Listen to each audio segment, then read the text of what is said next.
Innal hamdalillah nahmaduhu wa nasta'inu wa nastaghfiruhu wa natubu ilayh wa na'udzu billahi min shururi anfusina wa min sayyiati a'malina may yahdihillahu fala mudilla lahu wa may yudlil fala hadiya lahu asyhadu an la ilaha illallah wahdahu la syarika lahu wa asyhadu anna muhammadan 'abduhu wa rasuluhu la nabiyya ba'd. Allahumma salli ala Muhammad wa ala alihi wa sahbihi wa barik wa sallim wa man tabi'ahum bi ihsan ila yaumiddin wa ba'd. فإن خير الحديث كتاب الله وخير الهدى هدي محمد صلى الله عليه وسلم وشر الأمور محدثاتها فإن كل محدثة بدعة وكل بدعة ضلالة وكل ضلالة في النار. Ikhwati fiddin, a'azzani azakumullah. Malam ini kita lanjutkan kajian, karena ini bukan daurah modelnya. Daurah itu paling tidak dari jam 8 pagi sampai jam 3 siang bagusnya, itu yang daurah ya. Kalau jam gini ini ngaji-ngaji biasa saja namanya. Malam kedua dari dakwah kita, dari kajian kita beberapa malam ini kelihatannya nada cinta gitu, ya. Meraih surga di istana cinta, itu untuk ibu-ibu bagi tadi, ya. Meraih surga di istana cinta. Karena rumah tangga adalah istana cinta bagi sepasang kekasih. Tetapi berapa banyaknya sang kekasih tidak pernah menjadikan rumahnya sebagai istananya, bahkan menjadikan rumahnya sebagai penjaranya. Sehingga banyak suami yang lebih betah di luar rumah daripada di dalam rumah. Habis balik kerja langsung olahraga, balik numpang tidur saja, besok bangun kerja lagi. Begitulah berlaku setiap hari, ya. Balik kerja, kalau siang olahraga, penat balik tidur, besok bangun lagi, gitu saja, ya. Jadi rumah itu tidak jadi indah lagi di hidupnya. Tapi berapa banyak pula istri yang bisa membuat rumahnya seperti istana, sehingga membuat dirinya sebagai bidadari dunia, membuat daya tarik suaminya untuk balik terus. Sehingga ada suami yang malas kerja karena nak dekat istri terus, ya. Nah, itu ada pula tuh. Malam ini kita masih berbicara tentang cinta. Tapi insya Allah kalau datang sekali lagi kita bicara tentang sains. Ya, kita akan berbicara tentang sains. Ana berharap itu mungkin hari Ahad, kalau dapat jam 8 sampai jam 12. Kita bicara tentang sains Al-Quran. Ya, karena beberapa tempat kemarin bulan Maret ana seminar sains di Universitas Pontianak. Kemarin di Jakarta kita buka juga Al-Quran dan Sains. Nampaknya di Batam belum lagi. Kita harap suatu saat ada daurah khusus Al-Quran dan Sains, agar kita juga bisa memahami bahwa ulama kita dulu sudah tuntas bahasan sebenarnya. Cuman kita tak pernah baca buku mereka. Ketika tahun 2007, kalau tak salah saya entah 2011, 2007, 2011 rasanya, ketika semua astronomi dunia bersepakat untuk mengeluarkan planet Pluto dari gugusan Bima Sakti, tetapi abad ke-7 umat Islam sudah menyatakan itu bukan planet. Tapi kita tak lambat, kita tak pernah membacanya, sehingga kita tak tahu keadaan itu. Suatu saat mungkin perlu kita bicarakan demikian, karena tinjauan Islam akan berbeda dengan apa yang dikaji orang-orang Barat dalam masalah sains. Hari ini kita berbicara tentang cinta, tetapi lanjutan dari buku yang kemarin, buku Ketika Cinta Merindu. Malam ini kita akan membuka, ini adalah buku yang kedua, ya, ini Saat Cinta Menjaga.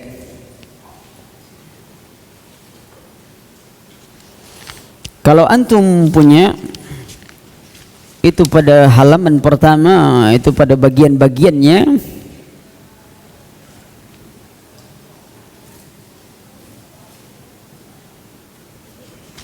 ada beberapa puisi. Mungkin karena kita tutup, ana mungkin apakah harus baca puisi atau tidak. Karena para ulama kita juga tidak segan-segan zaman dulu itu untuk bersair.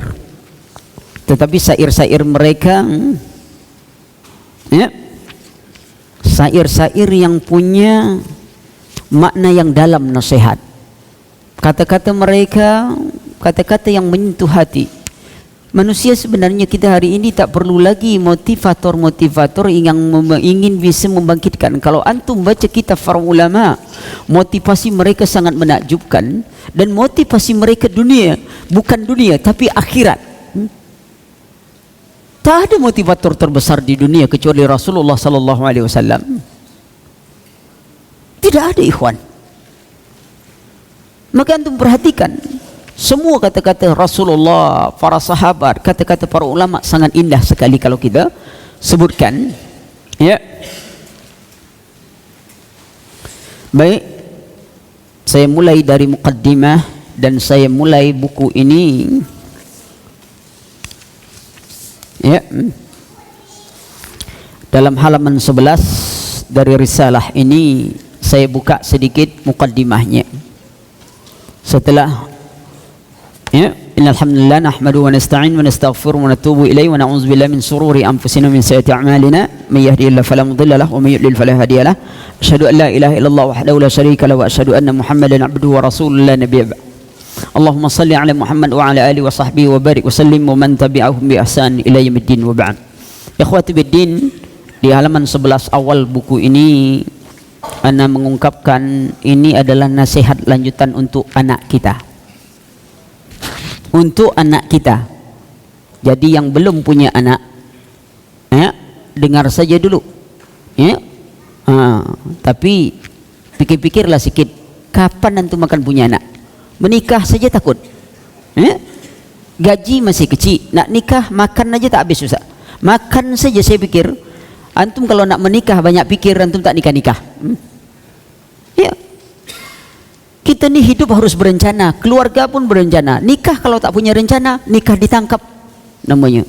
Tak ada rencana nak nikah, cuma nak jalan-jalan aja kena tangkap. Tu nikah kena tangkap namanya. Semuanya harus berencana. Ya. Ini nasihat untuk anak. Kenapa nasihat untuk anak? Ingat ikhwan, bahwa anak yang soleh disebutkan oleh Rasulullah sallallahu alaihi wasallam, inna rajula la turfa'u darajatuhum fil jannah. Sesungguhnya seorang laki-laki, orang tua, tiba-tiba kedudukannya di surga diangkat oleh Allah Subhanahu wa taala. La turfa'u darajatuhum fil jannah. Qala ana hadza, sampai dia berkata, bagaimana ini sehingga kami memiliki kedudukan yang bisa tinggi ini? Dia sudah masuk surga tapi kedudukannya rendah. Lalu dikatakan, anakmu selalu memohon ampun untukmu. Nah, macam apa anak kita nak mohon ampun? Pagi dia dengar Shinchan, sore Satria Baja Hitam. Apa nak diminta ampun? Kita yang minta ampun dibuat dia.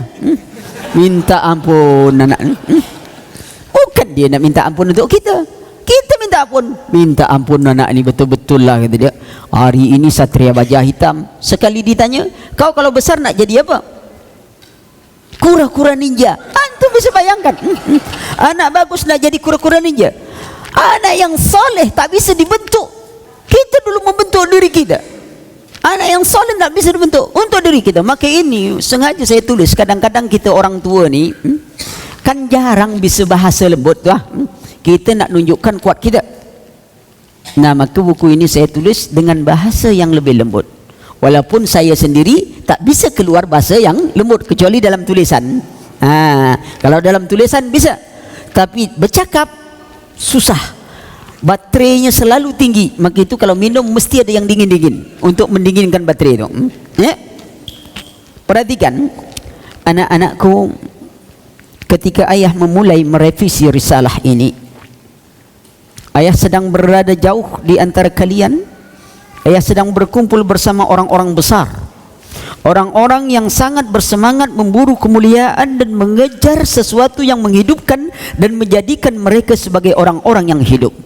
Siapa itu? Apaan? Ini mulai ana revisi ketika berada di tengah-tengah asatis ketika daurah di Surabaya. Kenapa anda sebut mereka orang-orang besar? Karena para penyair kita katakan al-alimu kabir wa in kana saghiran. Orang berilmu itu besar walaupun dia kecil. Al-alimu kabir. Orang berilmu itu besar dia. Wal jahilus saghir. Sementara orang yang bodoh itu adalah orang yang kecil. Berapa banyaknya pembesar-pembesar kaum ketika berada di tengah golongan orang-orang berilmu, dia menjadi kecil. Maka itu saya katakan mereka adalah orang-orang besar. Orang-orang yang mencari hidup, mencari sesuatu yang bisa menghidupkan dirinya. Ilmu agama, sesuatu yang menghidupkan kita, ya akhi. Al-Quran diturunkan Allah untuk menghidupkan hati kita, jiwa kita. Maka itu para penyair kita katakan, ya khadimal jismi kam taskali khidmatihi atatlubur ribha mimma fihi khusran. Wahai orang yang telah menjadi hamba bagi jasmaninya. Kita ni hamba jasmani. Setiap hari nak olahraga menjaga kesehatan jasmani. Ya khadimal jismi, berapa banyak kam taskali khidmatihi, berapa banyak kesedihan yang telah kalian derita karena sibuknya kalian memikirkan kesehatan jasmani. Kita menjaga kesehatan kaki, rupanya tangan yang sakit. Jaga kesehatan tangan, rupanya kepala yang sakit. Jaga kesehatan kepala, mata pula yang sakit. Semua kita habis berpikir, pikiran kita ditimpa penyakit satu, penyakit dua, penyakit, semua banyak penyakit. Kamtas kali khidmatihi, berapa banyak kesedihan yang telah kalian derita karena kalian begitu mementingkan kesehatan jasmani.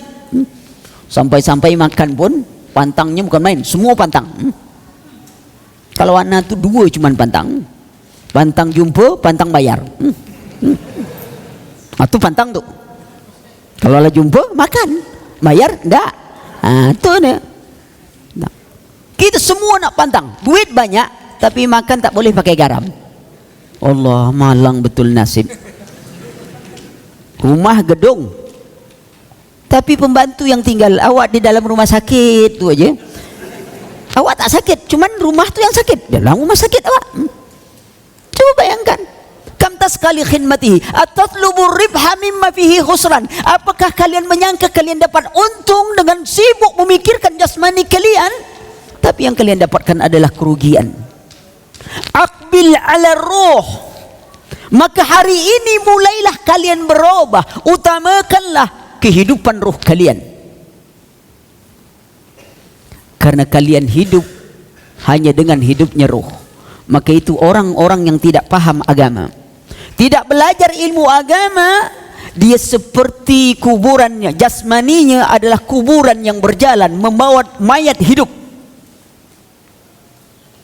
Kalau ada orang tak tahu agama dia berjalan, dia seperti kuburan yang berjalan. Jasmaninya adalah mayat hidup, menderita hidupnya. Ad-dunya mal'unun wan mal'unun ma fiha. Dunia ini terlaknat, maka terlaknatlah seluruh yang ada di dunia ini ila alim wal muta'allim, kecuali orang yang alim dan orang berilmu mengajarkan ilmunya, wa zakir, orang yang berzikir kepada Allah, wa mawala, atau segala sesuatu yang mengingatkan kita kepada Allah Subhanahu wa taala. Maka orang itu akan menjadi orang besar. Mereka mengambil kehidupannya. Sesungguhnya nak, ayah sangat bangga menjadi bagian dari mereka. Walaupun sebenarnya ayah ini adalah seorang penuntut ilmu, karena kita semuanya adalah penuntut ilmu, ya ikhwan. Kita kecil di hadapan orang-orang besar, ya. Maka itu kita berusaha. Saya beri semua nasihat untuk anak-anak agar kita berusaha menjadikan anak-anak kita menjadi anak-anak yang soleh. Anak wanita kita menjadi anak-anak yang soleh. Karena apa yang kita dapatkan dari mendidik anak menjadi anak yang soleh tidak ada lain adalah surga dan amalan yang terus mengalir serta benteng dari api neraka. Anak-anak wanita kita, dia akan menjadi benteng bagi neraka kalau kita memeliharanya dengan baik, menjaganya dengan baik. Ya, tidak ada perbedaan. Artinya dalam tanggungjawab kita tidak ada perbedaan. Namun laki-laki dan perempuan bagaimanapun tetap berbeda. Ya, ya. Maka saya katakan, kini perhatikanlah oleh kalian. Kita katakan, nak, coba perhatikan oleh kalian orang-orang yang termakan racun yang nama istilah kini globalisasi. Mereka seperti orang yang dihanyutkan oleh arus. Lalu mereka menggapai-gapai apa yang dapat dikapai. Mereka memegang apa yang dapat dipegang oleh mereka erat-erat. untuk menyelamatkan diri mereka. Lalu mereka ketika dalam kebingungan dan kebimbangan itu, mereka melihat seolah-olah ada bintang, mereka bergantung pada bintang itu. Tapi sebenarnya itu bukan bintang. Itu hanya bayangan dari kepalanya mereka yang pening. Bukankah kalau orang pening tuh banyak gambar-gambar bintang? Nggak pegang-pegang bintang, dia nyangka dia pegang bintang, dia nyangka itu bintang yang bisa menerangi jalannya, lalu diangkatnya menjadi idola. Berapa banyaknya orang yang tak layak untuk jadikan idola, jadikan idola. Orang tak berjenggot kecuali nengok artis berjenggot. Wanita tak pakai busana muslimah kecuali dia tengok ada artis yang pakai busana muslimah. Itu idolanya, itu apanya? Bukan mengidolakan Rasulullah sallallahu alaihi wasallam. Tuntunnya bukan Rasulullah sallallahu alaihi wasallam. Semua perkataan yang keluar darinya adalah perkataan orang-orang barat, orang-orang kufar. Seolah-olah tak ada yang bisa memberi motivasi tentang dunia ini. Apa orang tidak termotivasi apa yang disebutkan oleh Allah Subhanahu wa taala, bahwa Allah akan melipat gandakan infak dan sedekahnya, dan Allah Subhanahu wa taala akan memberikan ganjaran yang lebih darinya, dan Allah Subhanahu wa taala telah membeli mereka, diri mereka dengan surga. Motivasi apa lagi, ikhwan? Kalaulah kalau Allah, kalau Rasul tidak mencukupi, lalu perkataan apa lagi yang bisa mencukupi orang? Yang terbalik, kenapa orang hanya merasa cukup dengan perkataan orang lain, tidak merasa cukup dengan perkataan Allah Subhanahu wa taala? Maka itu perhatikan, ingatlah oleh kalian seluruhnya. Ya. Anak-anak muda, jangan kalian menyalahkan orang tua kalian. Karena apa? Karena ketika akil baligh sudah mulai, kalian mulai dikenakan dosa. Tak bisa katakan, salah mama saya dulu, kata dia. Ngapa? Tak pernah ngajar saya. Ketika anda belum baligh, anda boleh bisa menyalahkan orang tua. Tapi ketika sudah baligh, anda tidak bisa hanya menyalahkan orang tua, diri kita sendiri. Kenapa anda bisa mengetahui berita Amerika? Perlu ini, perlu itu, segala bunyi perlu, antum hafal semua. Tetapi dengan agama jadi pelupa. Sama-sama perlu juga, tapi pelupa. Lupa aja dia semua pelajaran agama. Lihat. Kenapa anda bisa mengetahui? Si Anu sedang ini, si Anu sedang terantuk kepalanya. Presiden luar negeri yang hidungnya terantuk oleh lalat aja tahu antum. Agama bisa tak tahu? Tidak ada lagi bisa menyalahkan orang tua. Semua internet bisa dibuka. Internet dibuka, bahkan yang berpakaian terbuka juga. Bayangkan antum. Bisa semua dicari. Lalu agama, kenapa anda tidak bisa cari? Apa alasan anda tidak ingin mengetahui agama? Katakan pada anak, apa alasanmu untuk kita sendiri? Bayangkan kalau antum kerja sebuah perusahaan, antum belajar, antum mengelas, antum belajar bagaimana cara mengelas begini-begininya. Antum harus pelajari dulu, baru antum praktekkan. Sekarang kita beragama untuk beribadah, kenapa kita tidak berusaha untuk belajar? Kalau dunia saja kita harus belajar, coba antum bayangkan, masak saja orang harus belajar. Ya. Kemudian perhatikan, mari kita mulai pada satu bab bisikan rindu. Ada sebuah syair, ya. Dalam doa dan rinduku, ku kirim risalah teruntuk cahaya mataku, membawa cita dan harapanku padamu wahai putra putriku. Ingin ku reguh dirimu dengan kelembutan dalam bingkai kasih yang sayang, ku harap akan kesolehanmu. Ini sangat panjang. Saya kalau anak-anak remaja mungkin saya baca puisi lah. Tapi inilah tua-tua segan saya nak baca puisi. Ya. Nah, apa pula kata orang malam ni ustaz lah berpuisi-puisi pula kan? Ya. Besok ibu-ibu ngambil lah jadi pula lagu Rabana kan? Lah payah pula wak. Siapa pengarang lagunya? Ustaz Ali. Ya. Nggak modern gini kan, ciri-ciri mantap tuh kan pakai rabat, pakai musik ya akhi. Sakit gigi, musik main. Ya, antum coba bayangkan, sebab hiburan itu dianggap orang musik hiburan. Coba kalau ada orang meninggal, antum sediakan musik rock di situ, terhibur tak dia? Kalau iya betul itu hiburan, ada orang meninggal, antum hidup besar-besar musik rock itu. Kenapa? Kan ada kemalangan. Kita memberikan hiburan. Kalau tak kena kejar dengan parang, cobalah. Salah menempatkan hiburan. Perhatikan dalam doa dan rinduku. Kenapa aku katakan dalam doa dan rinduku? Kita selalu mengatakan kita rindu. Tapikah adakah ketika kerinduan itu masuk ke dalam jiwa kita, kita mengiringannya dengan doa?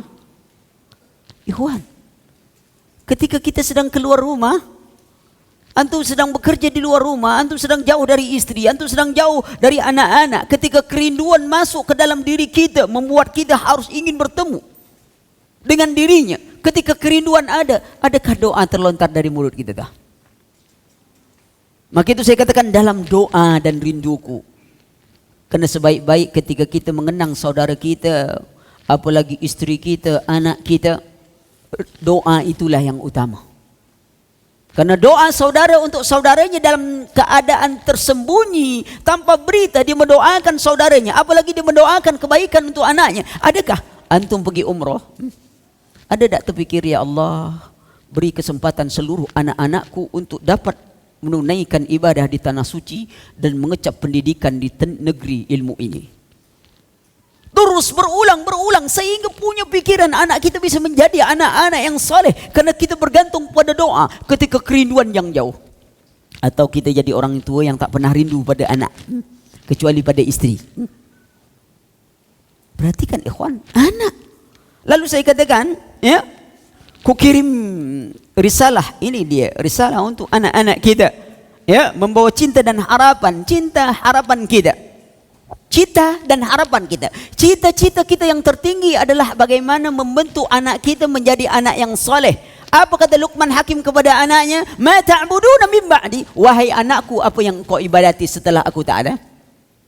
Bukan ma ta'kulu min ba'di, apa yang kau makan. Kalau kita kan terbalik. Nah, kau kalau tak sekolah tinggi-tinggi, kau besok nak makan apa? Tuh. Kalau tak sekolah tinggi-tinggi, kau besok mau makan apa?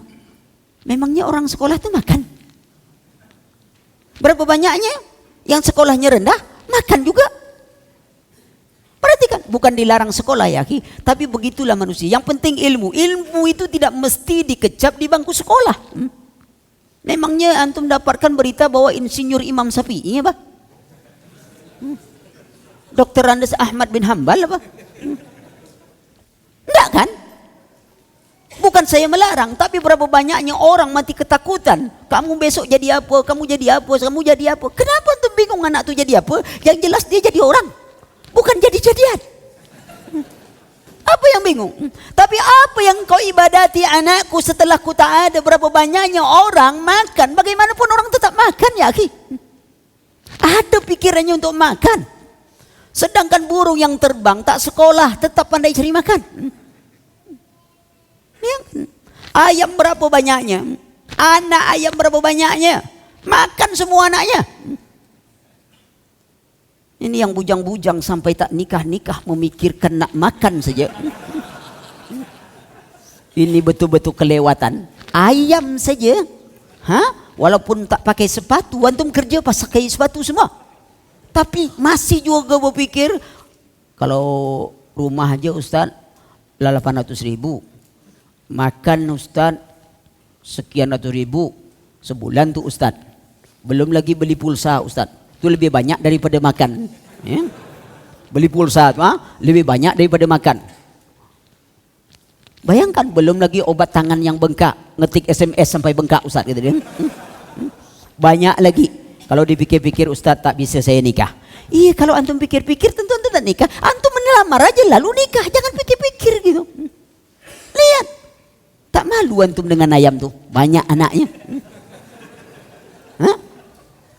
Kalau awak nak cakap itu kan ayam Ustaz, maka saya katakan awak ayam atau bukan? Nikmat makan itu akhi cuman batas tenggorokan kan?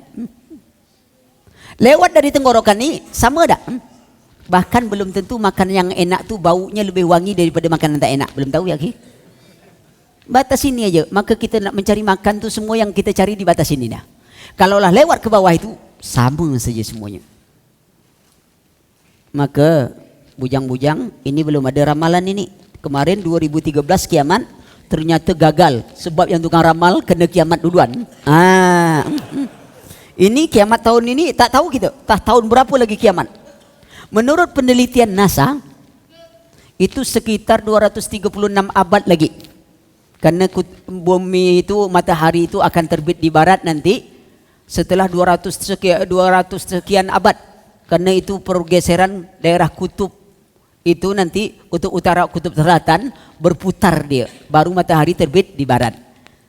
Dia pikir apa? Matahari terbit di barat itu bertahun-tahun apa? Matahari terbit di barat itu kata Rasulullah cuma 1 hari sudah tuh kembali seperti semula. Antum bisa bayangkan kembali seperti semula, bukan bertahun-tahun. Dan yang bergerak itu matahari, bukan kutub utara, kutub selatan, bukan. Jangan kita pengaruh kepada ini orang NASA lah situ. Ada urusan kita.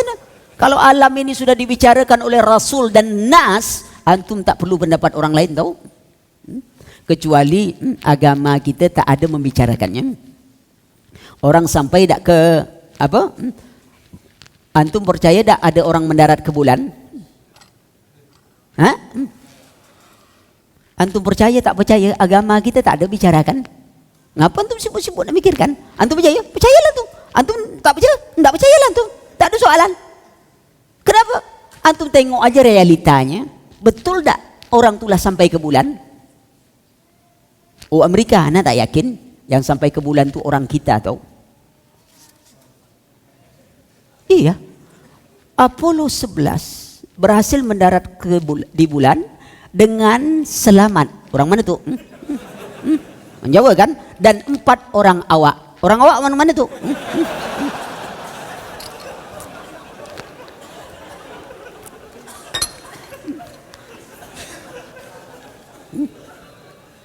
Maka itu di Padang tu ada namanya Padang bulan kan? Di Amerika mana ada Padang bulan?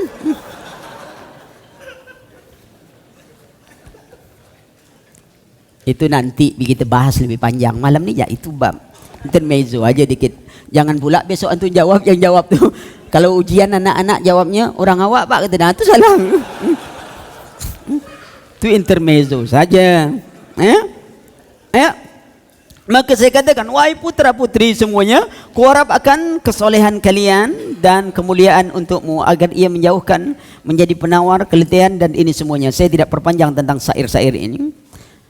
Pada bagian halaman 21 kitab ini saya sebutkan, berjuanglah, jangan menjadi teroris.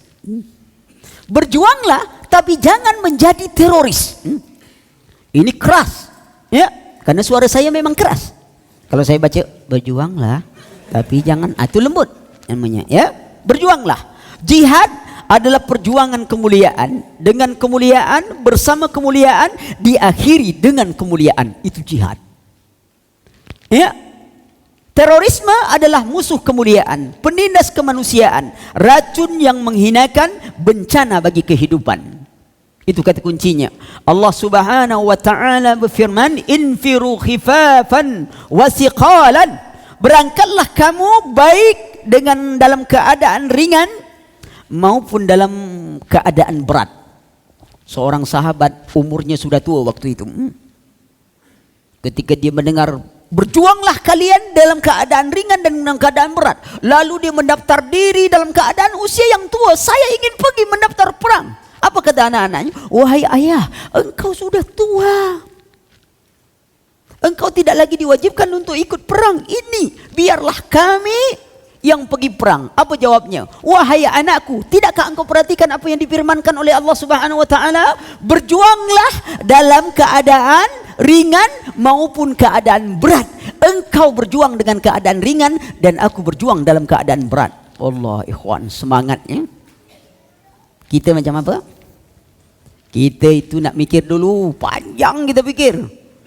Nak pergi ngaji aja kita mikir. Pergi tidak, pergi tidak, pergi tidak, pergi tidak. Kawanlah balik ngaji, kita masih pergi tidak, pergi tidak.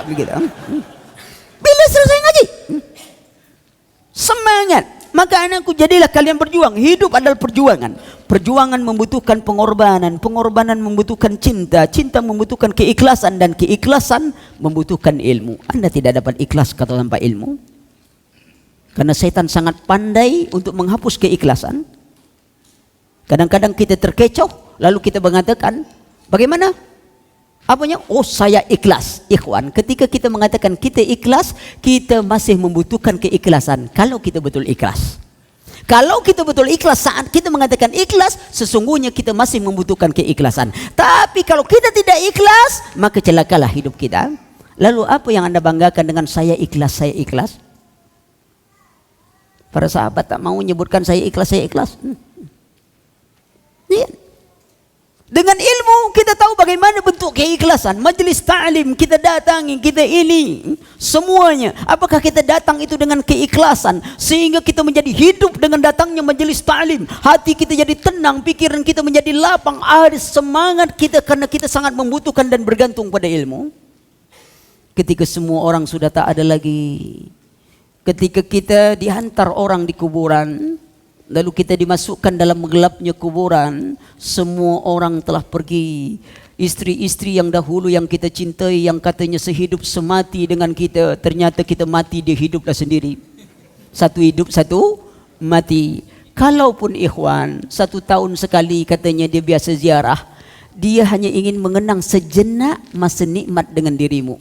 Tapi yakinlah bahwa dia tidak akan pernah ingin tidur bersamamu dalam pusaramu.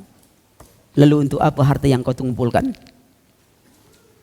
Kemana semuanya kecuali ilmu yang akan menyelamatkan kita, yang mendampingi diri kita dalam gelapnya kuburan, yang akan menjadi penerang kita, yang membawa harum semerbak. Tapi itu bukan sembarang ilmu, tapi ilmu agama. Karena Allah tidak mengangkat dengan dunia. Ilmu agama. Setelah ilmu, maka anak-anak kita tanamkan bagaimana ilmu agama itu. Maka jika engkau ingin hidup, berjuanglah, berkorbanlah dengan cinta dan keikhlasan. Namun sebelum itu berilmulah sebagaimana teladan, yaitu generasi-generasi kita. Ikhwan, katakan kepada nak, bagaimana engkau bisa mengatakan orang-orang yang telah membunuh dirinya sebagai orang mujahid, orang yang syahid, padahal Allah Subhanahu wa taala berfirman di dalam surah An-Nisa ayat 29, Allah katakan wala taqtulu anfusakum innallaha kana bikum rahima. Janganlah engkau membunuh dirimu. Allah katakan jangan engkau membunuh dirimu, lalu mereka membunuh dirinya. Bagaimana engkau bisa mengatakan mereka seorang pejuang? Mereka melanggar perintah Allah dan mereka membunuh diri mereka sendiri. Tidakkah pernah didengar tentang seorang laki-laki yang berjuang bersama Rasulullah, yang mereka dilihat oleh sahabat, ini orang dijamin masuk surga karena keberaniannya, karena perjuangannya. Tapi apa kata Rasulullah kepada sahabat? Dia ahli neraka. Sahabat mengintai ini orang, mengintai, dilihat, hampir sahabat meragukan apa yang dikatakan oleh Rasulullah, bahwa orang itu masuk neraka.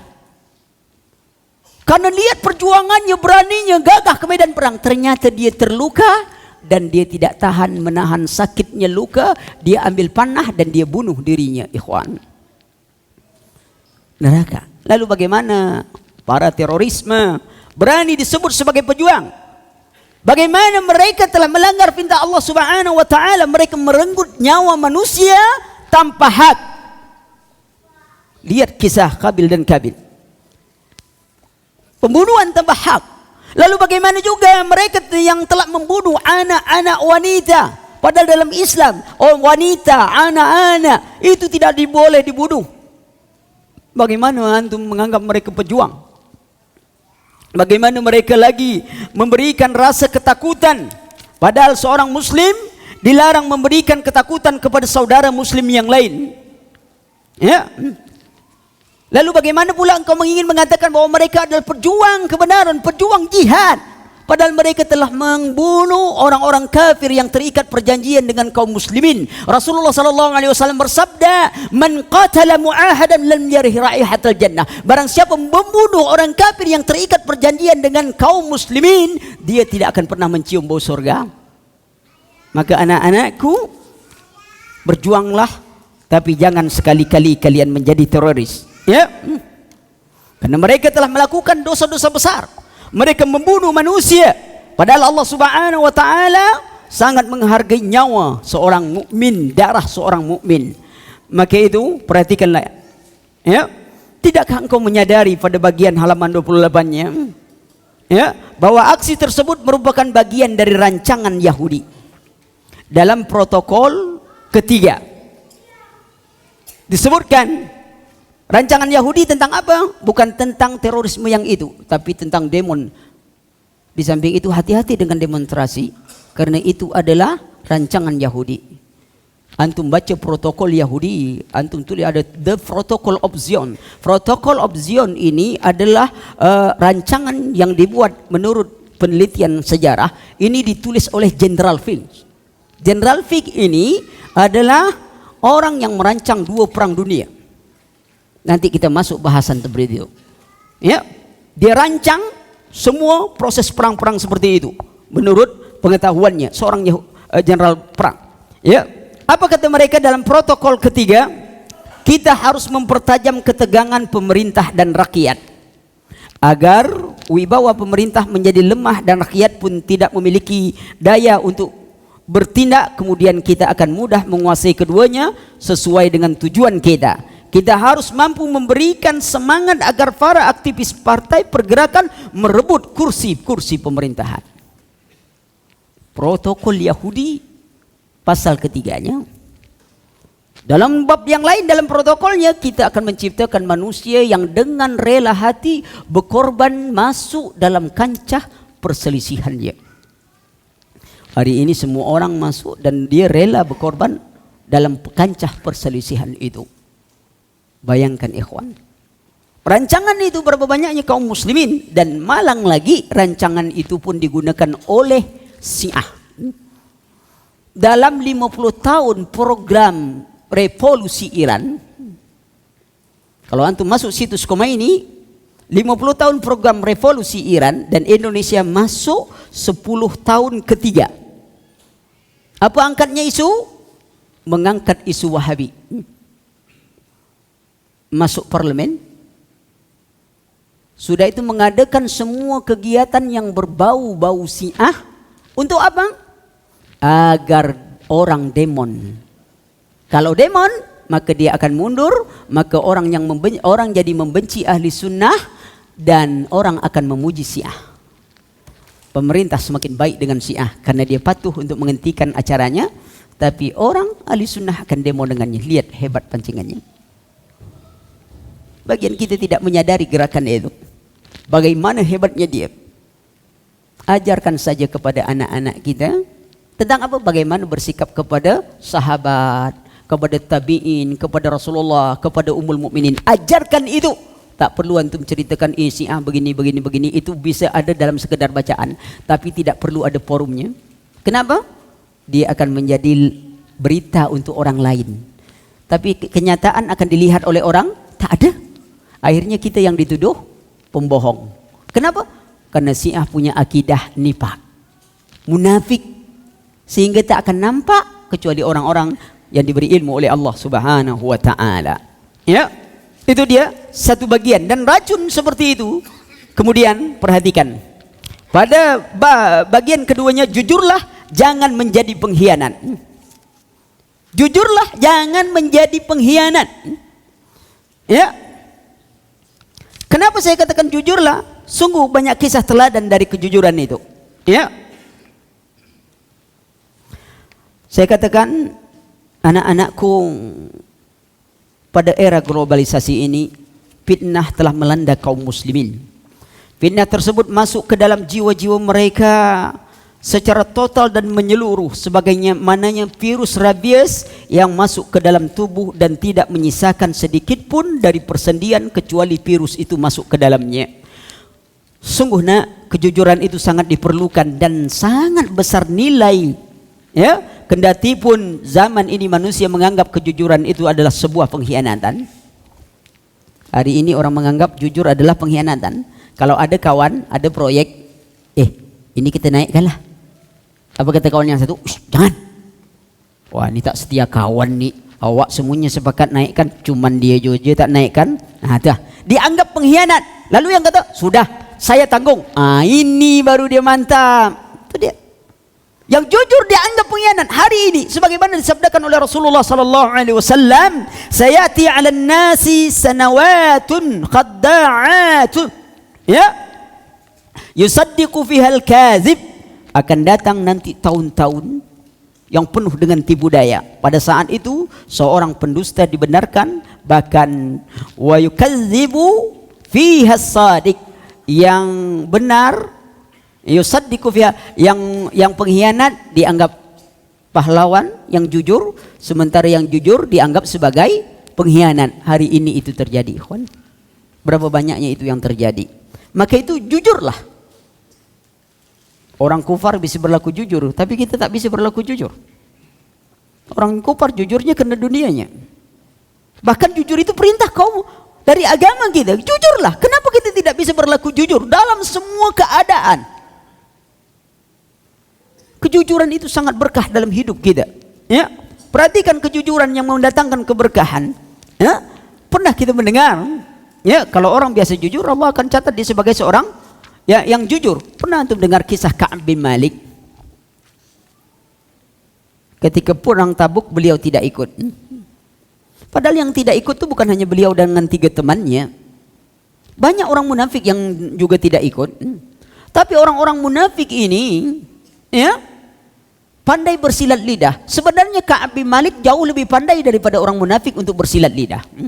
Tapi Ka'ab bin Malik radhiyallahu an ya bersama dengan 2 temannya, ya, ketika itu tidak mampu berlaku khianat kepada Rasulullah. Tidak ada alasan sehingga dia datang kepada Rasulullah sallallahu alaihi wasallam, dia menyatakan tidak ada alasan baginya untuk tidak ikut perang Tabuk. Tidak ada. Membuat Rasulullah mengambil tindakan. Lalu Ka'ab bin Malik dan 3 sahabatnya ditahzir, hajar. Kaum muslimin tidak boleh mengucapkan salam, tidak boleh berbicara kepadanya dalam beberapa bulan. Tapi sayang, orang kini pula salah pula mengambil metode tahzir. Kini tahzir itu semua orang tak sepaham kena tahzir semua. Itu mantap, pakai multi level tahzir. Pendekar turun gunung pun lah mulai turun semuanya. Semua orang bertentangan kena tahzir. Tak tahu, tak peduli apa. Mengerikan. Padahal lihat Rasulullah melakukan tahzir kepada Ka'ab bin Malik. Itu karena Rasulullah sangat tahu. Dan Ka'ab bin Malik ini adalah sahabat yang sangat menyintai Islam, menyintai Allah, menyintai Rasulnya. Dia berpikir kalau dia berbohong kepada Allah, berbohong kepada Rasulullah, Allah mengetahuinya dan Allah akan memberikan berita itu kepada Rasulullah. Kalau Rasulullah sudah dikhianati seperti Rasulullah marah, Allah marah. Lalu siapa dirinya? Dia berkata jujur karena cintanya kepada Allah, dan Rasulullah pun menghukumnya sesuai dengan kecintaannya. Sebab orang yang dicintai itu kalau dia ditahzir dengan tidak tegur sapa, berat rasanya itu. Kita lah ya sayang pada istri itu. Mungkin kalau katakan setengah mati percuma aja.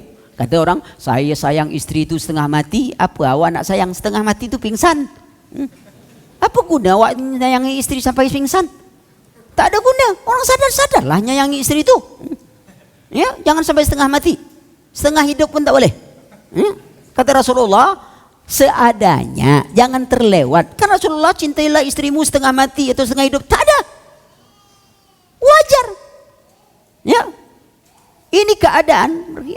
Jujur. Lalu tiba-tiba kita kena istri kita apa, taruhlah umpama istri kita, lah apa dia tak negur, lain rasanya hati kita tu. Rasanya nak nambah yang lain lagi rasanya. Ya kalau istri lah tak menegur suami kan lain model suami tu. Umpama yang lain lah. Orang yang kita cintai, semua kaum muslimin tidak boleh berbicara dengannya. Pukulan, ikhwan. Ini kalau kita jadi guru, ini pelajaran bagi kita. Guru yang bijak itu bukan menghukum anak itu berdasarkan pelanggarannya itu dulu. Tapi dia harus teliti sebab pelanggaran itu terjadi. Lalu teliti kondisi anak. Sebab berbeda, mungkin satu pelanggaran itu sama, tapi kondisi anak itu berbeda, hukuman bisa berbeda, ikhwan. Contoh, ada anak Rambo, raja malas dan bolos. Kerjanya main tembak-tembak saja kan? Tak sekolah. Itu saya bilang, Rambo, raja malas dan bolos. Tembak aja kerja mainnya. EQ jongkok. Belajar malas, sekolah jarang. Suatu ketika dia melanggar satu kesalahan sama dengan anak yang rajin belajar, Tapi gurunya langsung menghukum, kalian berdua saya skor. Adil tak guru itu? Tidak adil. Bijak tak guru itu? Tidak bijak. Kenapa? Karena hukuman itu bagi anak yang memang rambo, raja malas dan bolos, antum bilang seminggu, dia minta sebulan. Skor pak? Iya. Berapa? Seminggu? Kurang pak. Tambah sikit lah kata dia. Ya. Tapi bagi anak yang rajin, pukulan bagi dia. Dia sekolah tak pernah melanggar. Hari ini dia diskor berat bagi dia. Kenapa antum tidak balik? Ujian itu. Anda bolos kan? Iya. Sekarang catat semua pelajaran yang tinggal itu hari ini sampai habis. Suruh catat, itu hukuman juga. Sebab dia mencatat tuh berat bagi dia. Suruh dia catat sampai habis. Lama-lama dia berpikir tuh, melanggar kena suruh catat juga, lebih baik catat langsung ansur daripada bijak dia memikir. Kebijakan. Bagaimana cara menghukum dengan keadaan anak begitu? Begitu juga kalau antum buat program. Anak tu ya ki, kalau antum buat sekolah, anak tu antum beri beban banyak-banyak, stres anak tu lama-lama. Kasih program sikit aja tapi hasilnya banyak. Antum janji pada orang buat sekolah, anak ini tamat 30 juz, sekali keluar juz 30. Apa kata orang? Apa pasal ini orang? Ceritanya selangit. Rupanya baru sampai langit-langit. Ceritanya selangit, hasilnya langit-langit. Langit-langit tekak tu.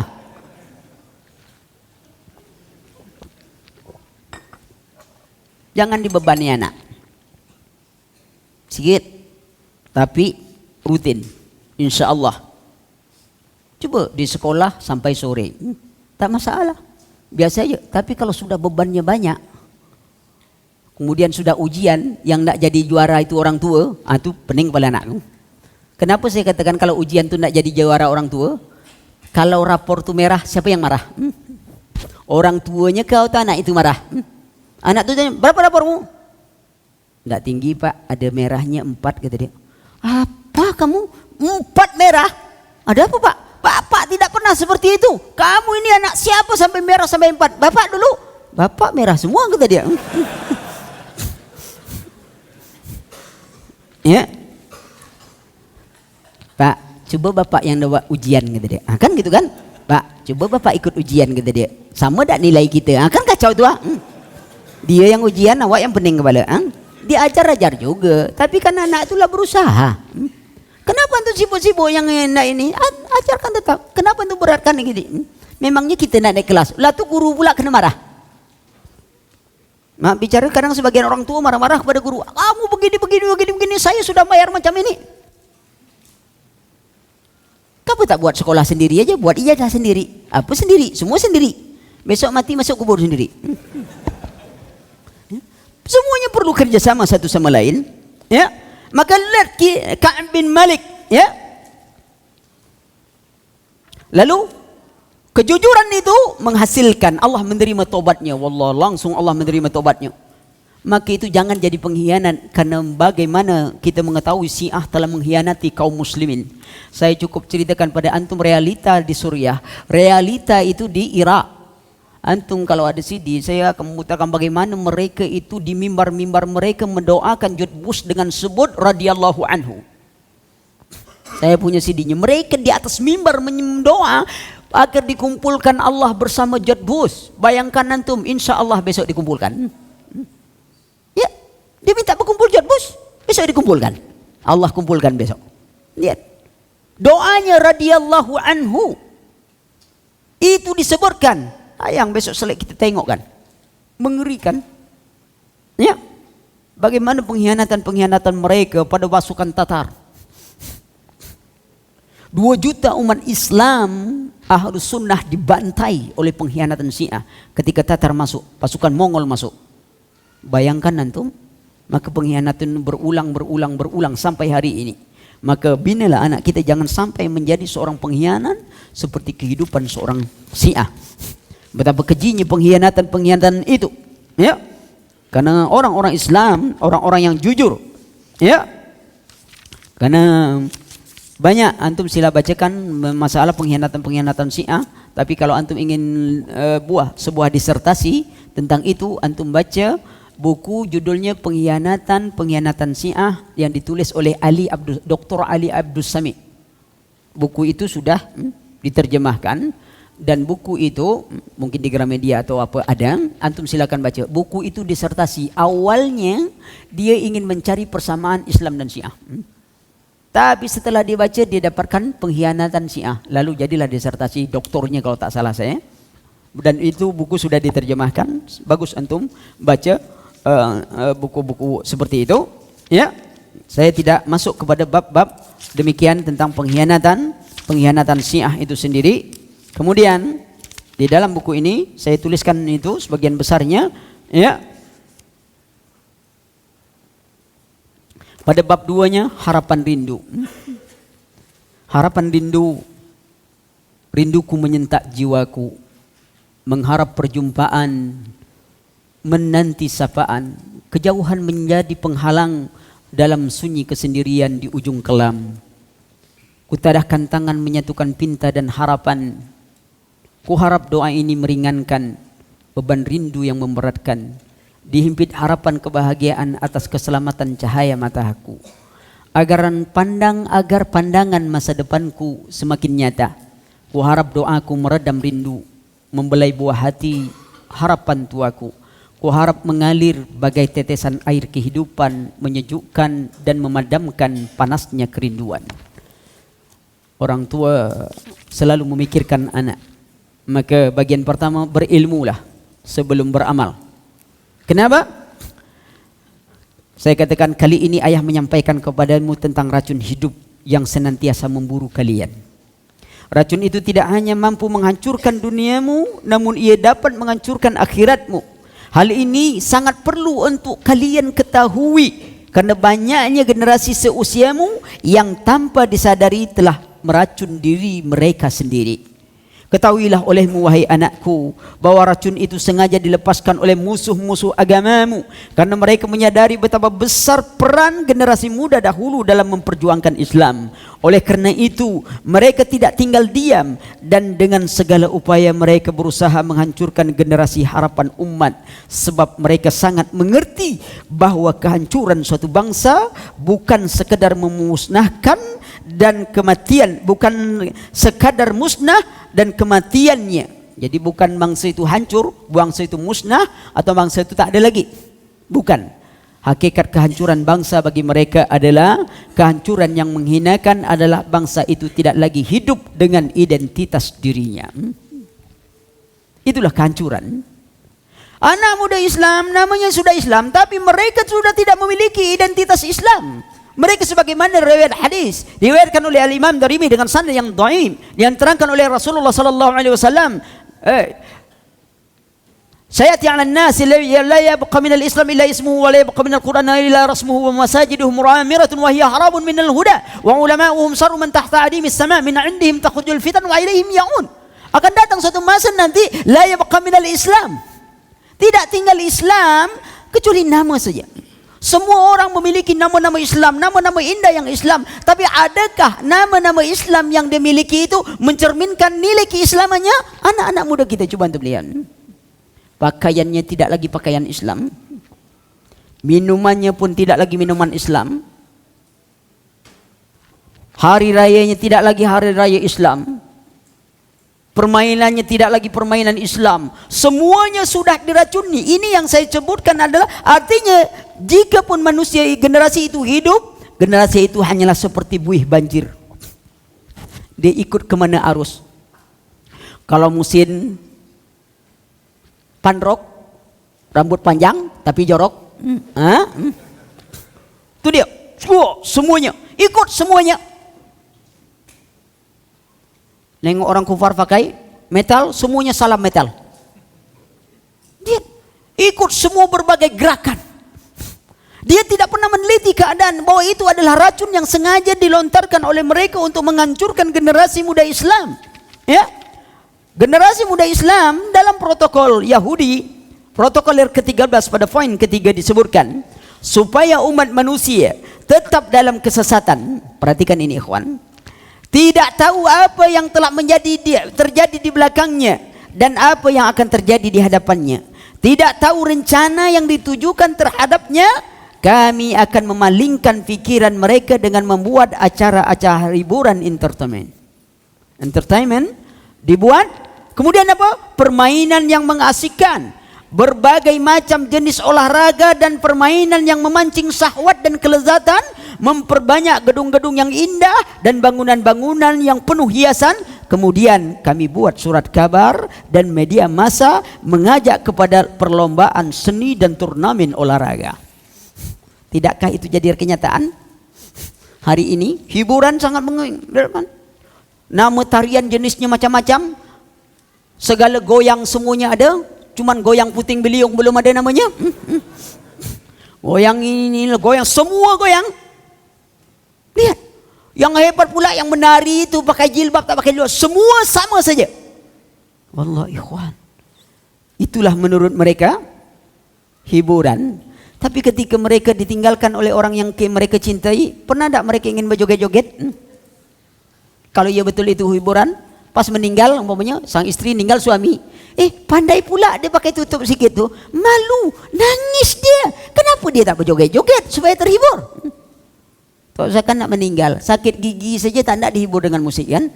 Ada orang sakit gigi, sakit, iya, lah nyanyilah antum. Maka itu perhatikan, salah. Mereka telah terjebak dalam permainan itu. Tidakkah engkau perhatikan apa yang telah direncanakan oleh mereka seperti rancangan iblis? Rancangan iblis, apa kata iblis? Man qala bima aghwaytani, ya Allah, engkau telah menetapkan aku orang yang sesat. Lalu apa rancangan oleh iblis itu? Rancangan iblis itu akan menggoda dari depan, dari belakang, dari kiri, dari kanan, akan menggoda anak-anak kaum muslimin. Setelah itu digoda oleh mereka, lalu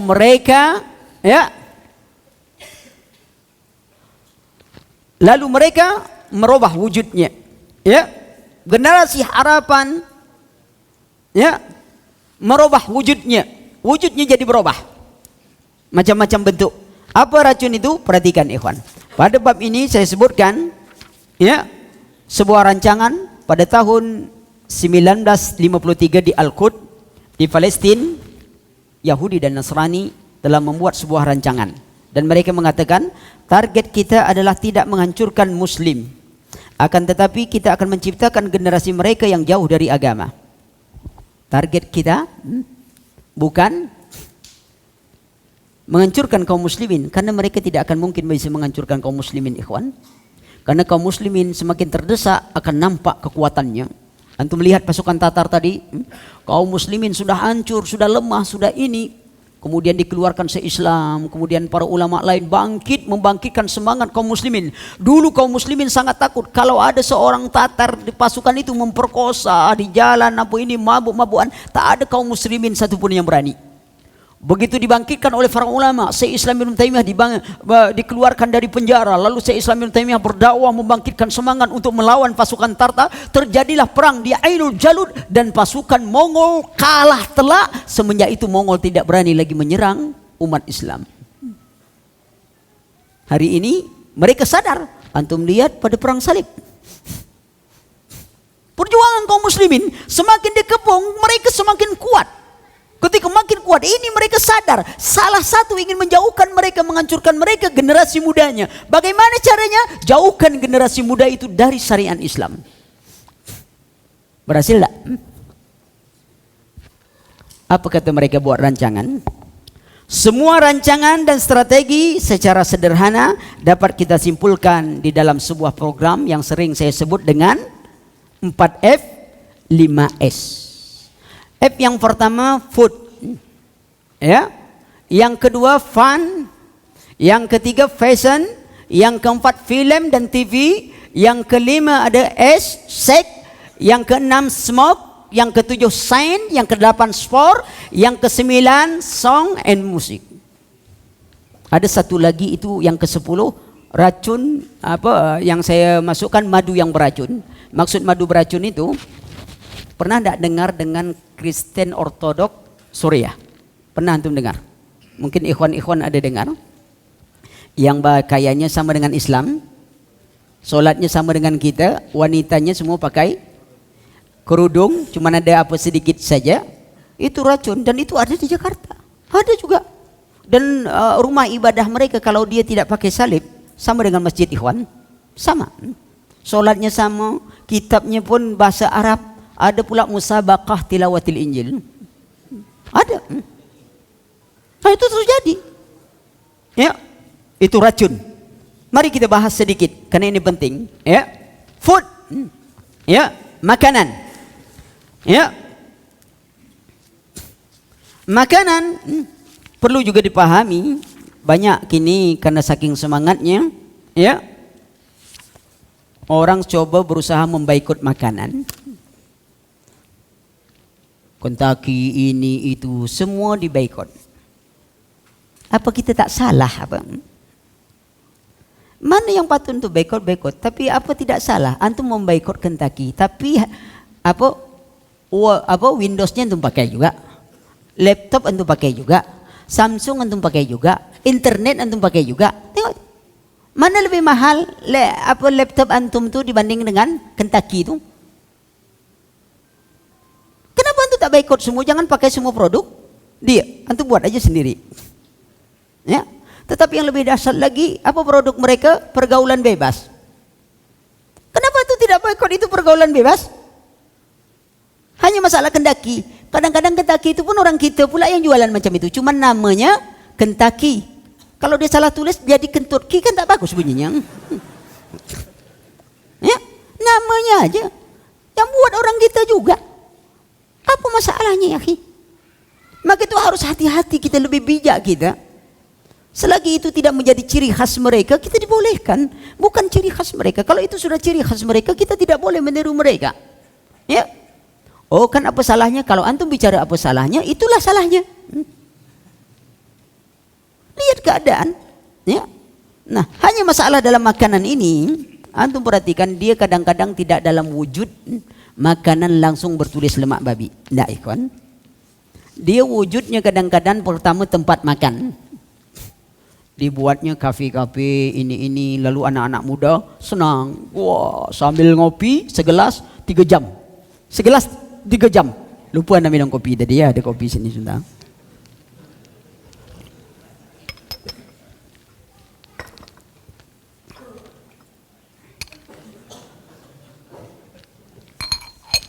Ini panas, ini dingin gitu. Itu gunanya.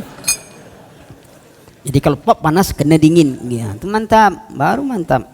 Jadi kalau antum kena sakit gula, antum minum kopi pahit, goncang-goncang gitu, alah, manis dia di dalam.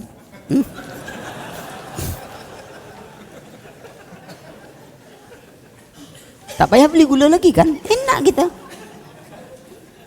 Kopi aja, teguk kopi itu, goyang dalam, baru kasih air. Ngapa Ustaz? Lagi buat kopi. Ya, tak apa-apa. Tapi ingat, kembali kita kepada makanan. Ini minuman, termasuk minuman. Ya, makanan. Lihat orang di kafe-kafe. Anak-anak muda ini mana suka dia majelis taklim atau duduk di kafe? Di kafe lebih senang dia. Kata orang Aceh, kafe itu salah bunyi, bahaya kafir jadinya. Duduk di kafe lebih senang 2 jam, 3 jam. Tapi duduk majelis taklim, wow, rasa duduk di atas duri saja dia. Gelisah saja. Kalau ada yang betul-betul khusyuk, ada. Sampai tak sadar sampai jam berapa Ustaz tu. Tu kasih khusyuk pula. Memang betul-betul kelewatan. Ha? Tapi yang lebih parah itu lagi ikhwan. Kini kode itu bukan rumus kimia. Mereka telah menulis kode-kode itu dengan rumus matematika. Seperti E100, E110, E120. Kalau antum nengok makanan yang dari luar itu, walaupun ada mereknya halal, antum tengok komposisinya itu. Ya. Nah, itu ada komposisi itu, kalau ada E100 berarti itu lemak babi itu. Dia tak perlu lagi sebut nama lemak babi dengan bahasa-bahasa Latin yang dulu. Kini itu sudah dirubah dengan rumus matematika. Hanya sehingga orang yang tidak memahami itu menganggap itu biasa saja. Maka antum perhatikan, ya.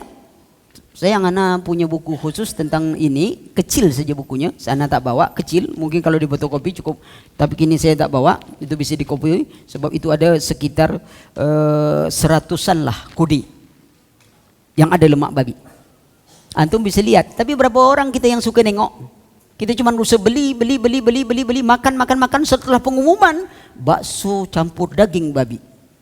Bau sibuknya, nak muntahkan tak bisa lagi. Bakso lah tak ada. Dulu makan saja, tak pernah tidak.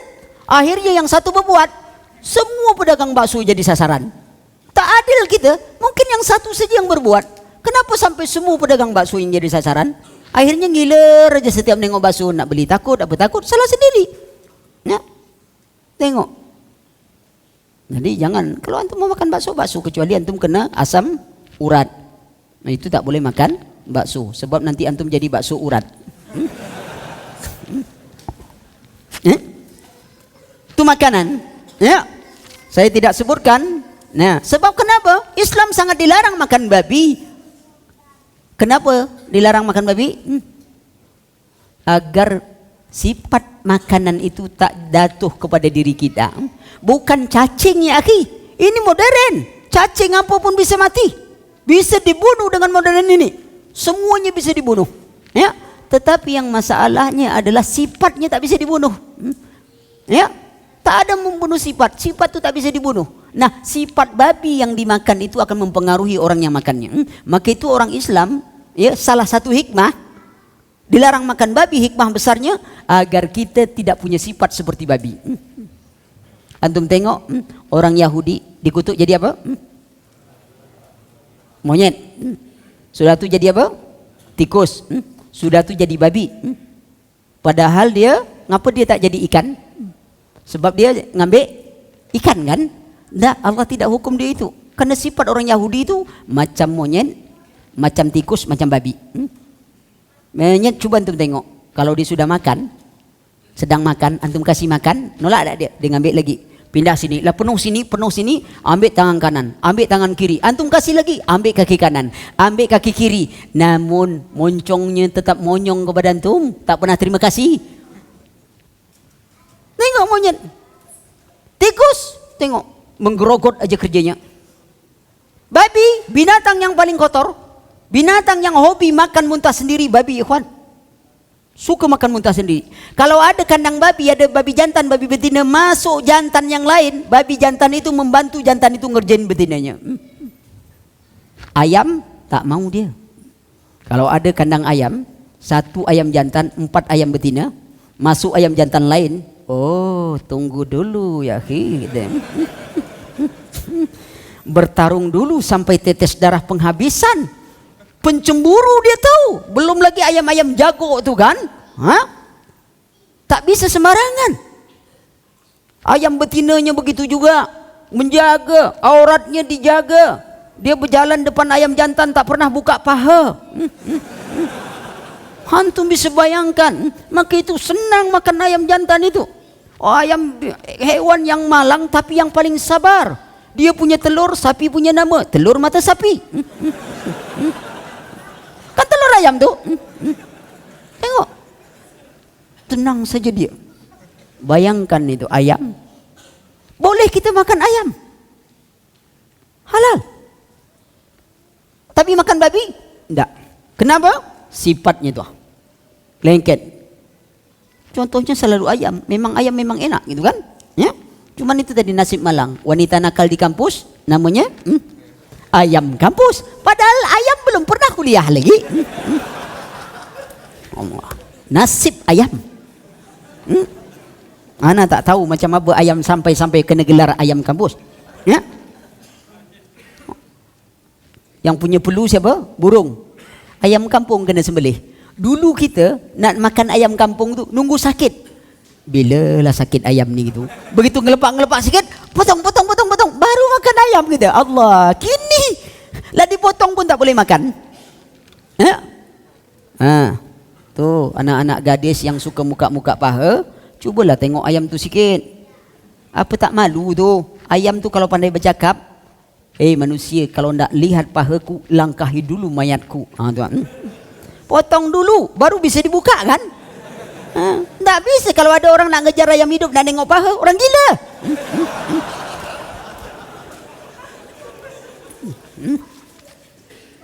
Apa pasal? Ya? Itu terserahlah. Ana tak ngatakan orang itu ayam. Tapi kadang-kadang iktibar dalam hidup kita ini banyak, ikhwan. Lingkungan kita ini banyak. Kenapa kita tidak ngambil pelajaran dari lingkungan kita? Semuanya bisa jadi pelajaran dalam hidup kita. Lingkungan kita, nyamuk saja itu kan bisa jadi pelajaran bagi kita. Bagaimana sopannya nyamuk, nak ngisap darah kita pun minta izin. Kasih tahu telinga, boleh tidak? Kalau bergerak berarti tak boleh. Kalau diam kan tanda setuju.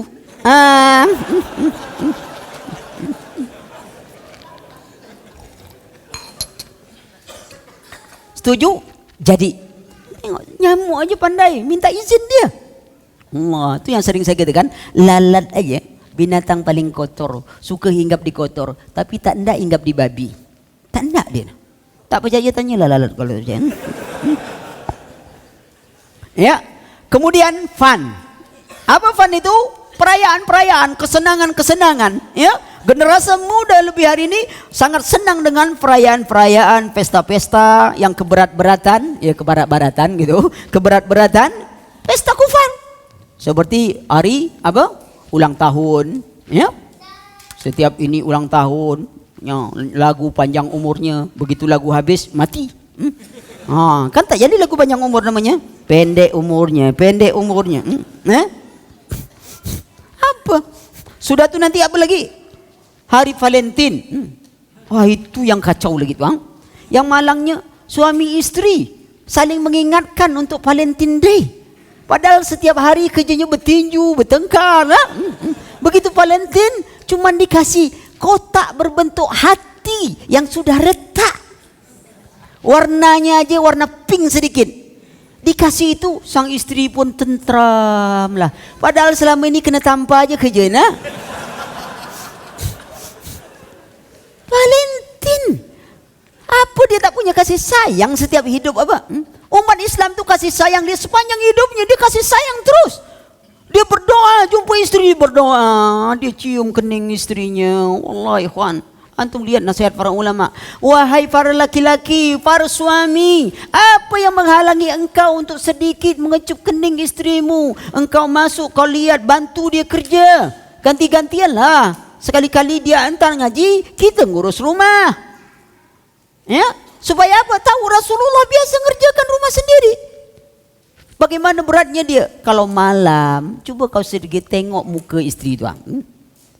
Penat dia kerja dari pagi, dari ini. Kalau kita tercium masih juga bau kelapa sawit, cepat ganti. Dek, besok abang balik jam 6, jam 5 kau lah mandi. Ini dia lipstiknya, jangan cap terasi lagi dah. Ini kita nak dia tertarik, kita nak tertarik pada dia, tapi kita biarkan semuanya orang rumah tu lusuh. Begitu lusuh dia cari pula yang lain baru pula lagi. Apa pasal tak dilarang nak mencari tu? Tak dilarang, tak ada orang melarang. Antum sendiri nak mencari, anda takkan mencarikan antum tak? Tetapi itu lihat, Valentine hari kasih sayang, hidup kaum muslimin kasih sayang. Ini suami istri mana kasih sayang? Waktu ta'aruf aja. Waktu dulu ta'aruf sudah bengkak pun keningnya masih sayang. Belum jadi istri lagi sayangnya bukan main. Bengkak mas? Tak apalah dek, memang begitulah perjuangan. Perjuangan? Muka lah bengkak, perjuangan apa pula lagi? Allah, betul-betul lah. Kan kini tak ada lagi anak muda pacaran gini kan? Semuanya sudah ta'aruf. Coba tengok malam minggu. Ini malam apa nih? Senin ya? Oh ini malam minggu nih? Oh iya. Itu tanda anak tak pernah malam minggu ya akhi. Anak tak tahu. Antum memang biasa malam. Tapi antum tengok malam minggu ini, tak ada yang pacaran ikhwan. Semuanya pawai ta'aruf. Pawai ta'aruf semuanya. Ya Rabbi, antum tengoklah lagi pas hujan tadi, itu macam ransel. Pegang tuh macam ransel. Kalau dulu pacaran macam perangko. Setelah ta'aruf itulah macam ransel. Semakin hujan semakin kuat pegang. Itu tanda baru ta'aruf, belum nikah. Besok coba kau tengok kalau nikah. Berubah tuh langsung kok. Ya. Kalau belum punya anak masih kuat pegang sikit tuh. Tapi tak macam ransel lah, agak lepas-lepas sikit tuh. Begitulah punya anak satu, sebelah aja megang tuh. Begitu punya anak 2, mulai baju dipegang. Anak 3, mulai dekat celana saja dipegang. Anak 4, tak tahu tak, kita lah sampai ke, mana istriku tadi, kata dia. Valentine juga nak diandalkan. Apa pasal awak nak kerja Valentine terus? Kasih sayang setiap hari, antum pulang kerja, antum bangun malam, percikan istri itu, menakjubkan seorang istri, suami istri keluarga, istri memercikkan air pada suaminya untuk solat malam, atau suami begitu juga memercikkan. Kita tidak ada kena gitu. Paling-paling kita marah. Ngapa kau orang baru nak tidur saya nak basah-basahkan apa menjadi? Apa tak kerja lain? Lah, bini nak buat baik, awak nak salah. Kadang-kadang istri gitu juga.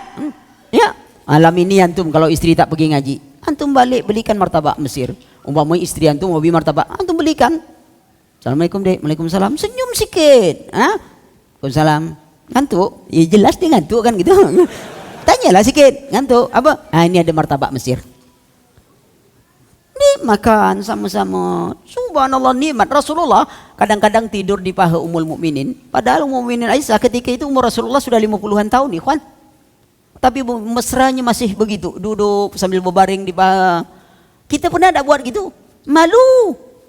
Bini kita bilang, bang, apa pasal kalau nak mati bilang aja gitu.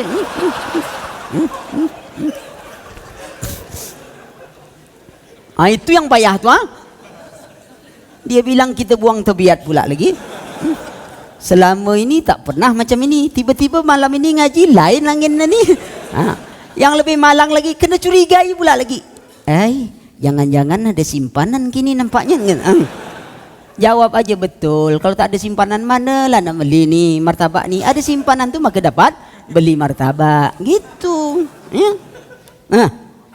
Anak remaja kini itu orang tua. Anak itu saya bilang malang. Suami istri sibuk Valentine. Yang lebih dahsyat lagi nak mengingat hari pernikahan, ulang tahun pernikahan. Apa pasal awak nak ulang tahun?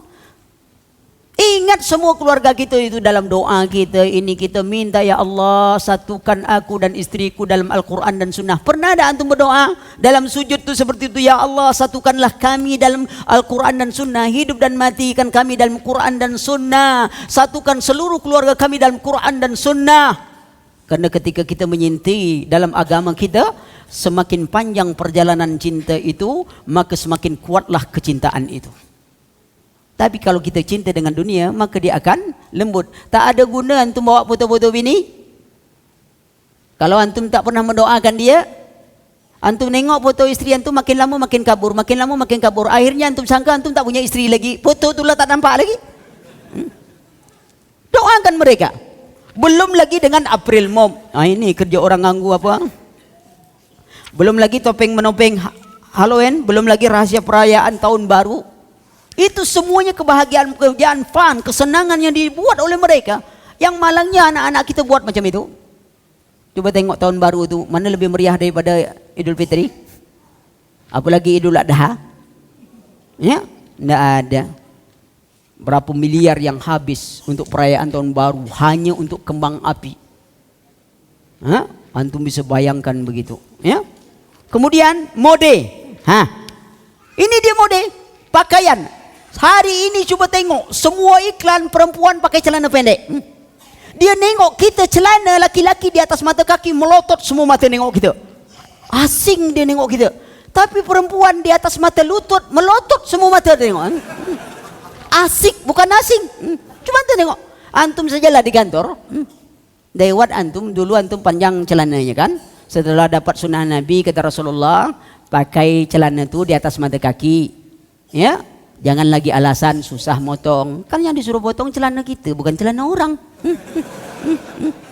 Susahnya tu nak motong, dan suruh motong tu pun sebelum antum pakai, bukan sedang makai disuruh motong. Antum potong langsung makai-makai. Bodoh betul motong macam itu. Banyak celana apa antum tak punya celana lain lagi apa? Ya, lihat, pakai. Begitu kita masuk kantor semua orang, mana banjir tadi? Kata dia. Allah. Dia bilang banjir.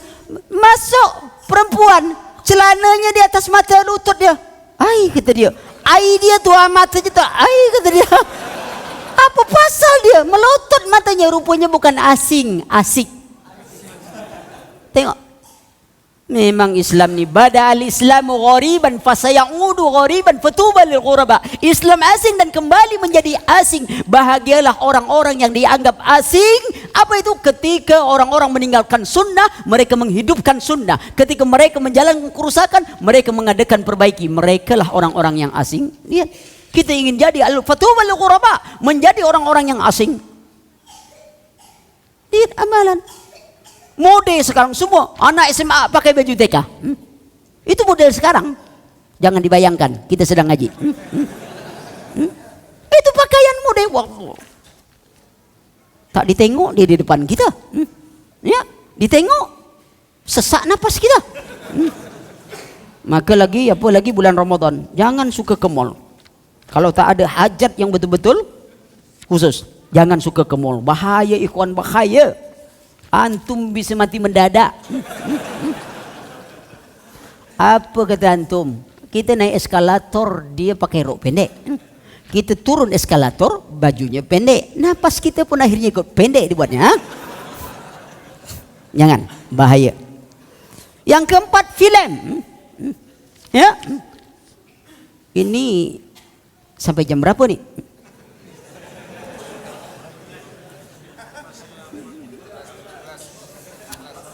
Enggak. Ini besok hari Minggu ya? Oh, hari libur. Mantap lah, hari libur. Pemikir libur, saya tak libur-libur di mana? Memang kelewatan. Tak apa. Tapi kanlah makan semua kan? Nanti kalau belum makan, sudah. Yang keempat, film. Ya. Perhatikan ikhwan, film, di dalam film ada ghazul fikri. Pertama, dia membius pandangan mata dengan penampilan berbagai kegiatan yang melanggar syariat. Yang kedua, dia banyak menebarkan kesirikan. Terjadi, antum tengok acara dunia lain. Kalau antum nonton dunia lain, berarti antum orang lain. Sebab antum sedang tengok dunia lain. Apalagi ada cerita di sini ada setan. Antum nonton pula. Berarti antum apa untungnya? Dunia kita aja tak selesai kita pikirkan, kita nak nengok dunia lain lagi. Memang yang lain-lain saja kita kerjakan. Tengok. Antum nonton filem Rahasia Ilahi. Itu cerita orang Islam mati buruk terus. Tak ada orang Islam mati baik. Mati sambar petir, tumbuh belatung, ini. Apa antum pikir? Memangnya orang Islam tu tak ada yang mati baik apa? Sehingga cerita tu semuanya cerita buruk aja orang Islam. Sehingga orang bilang, nak jangan masuk Islam nak. Besok kau mati kena sambar petir, cuba kau tengok tuang. Belum lagi acara yang penuh dengan kesirikan, ya, memamerkan aurat, menghilangkan rasa malu, belum lagi memudayakan ikhtilat, percampuran laki-laki, memudayakan khalwat, ya, memudayakan tabarut, berhias, belum lagi nyanyi-nyanyian dan irama-irama setan, bahkan sampai dakwah pun pakai nyanyian.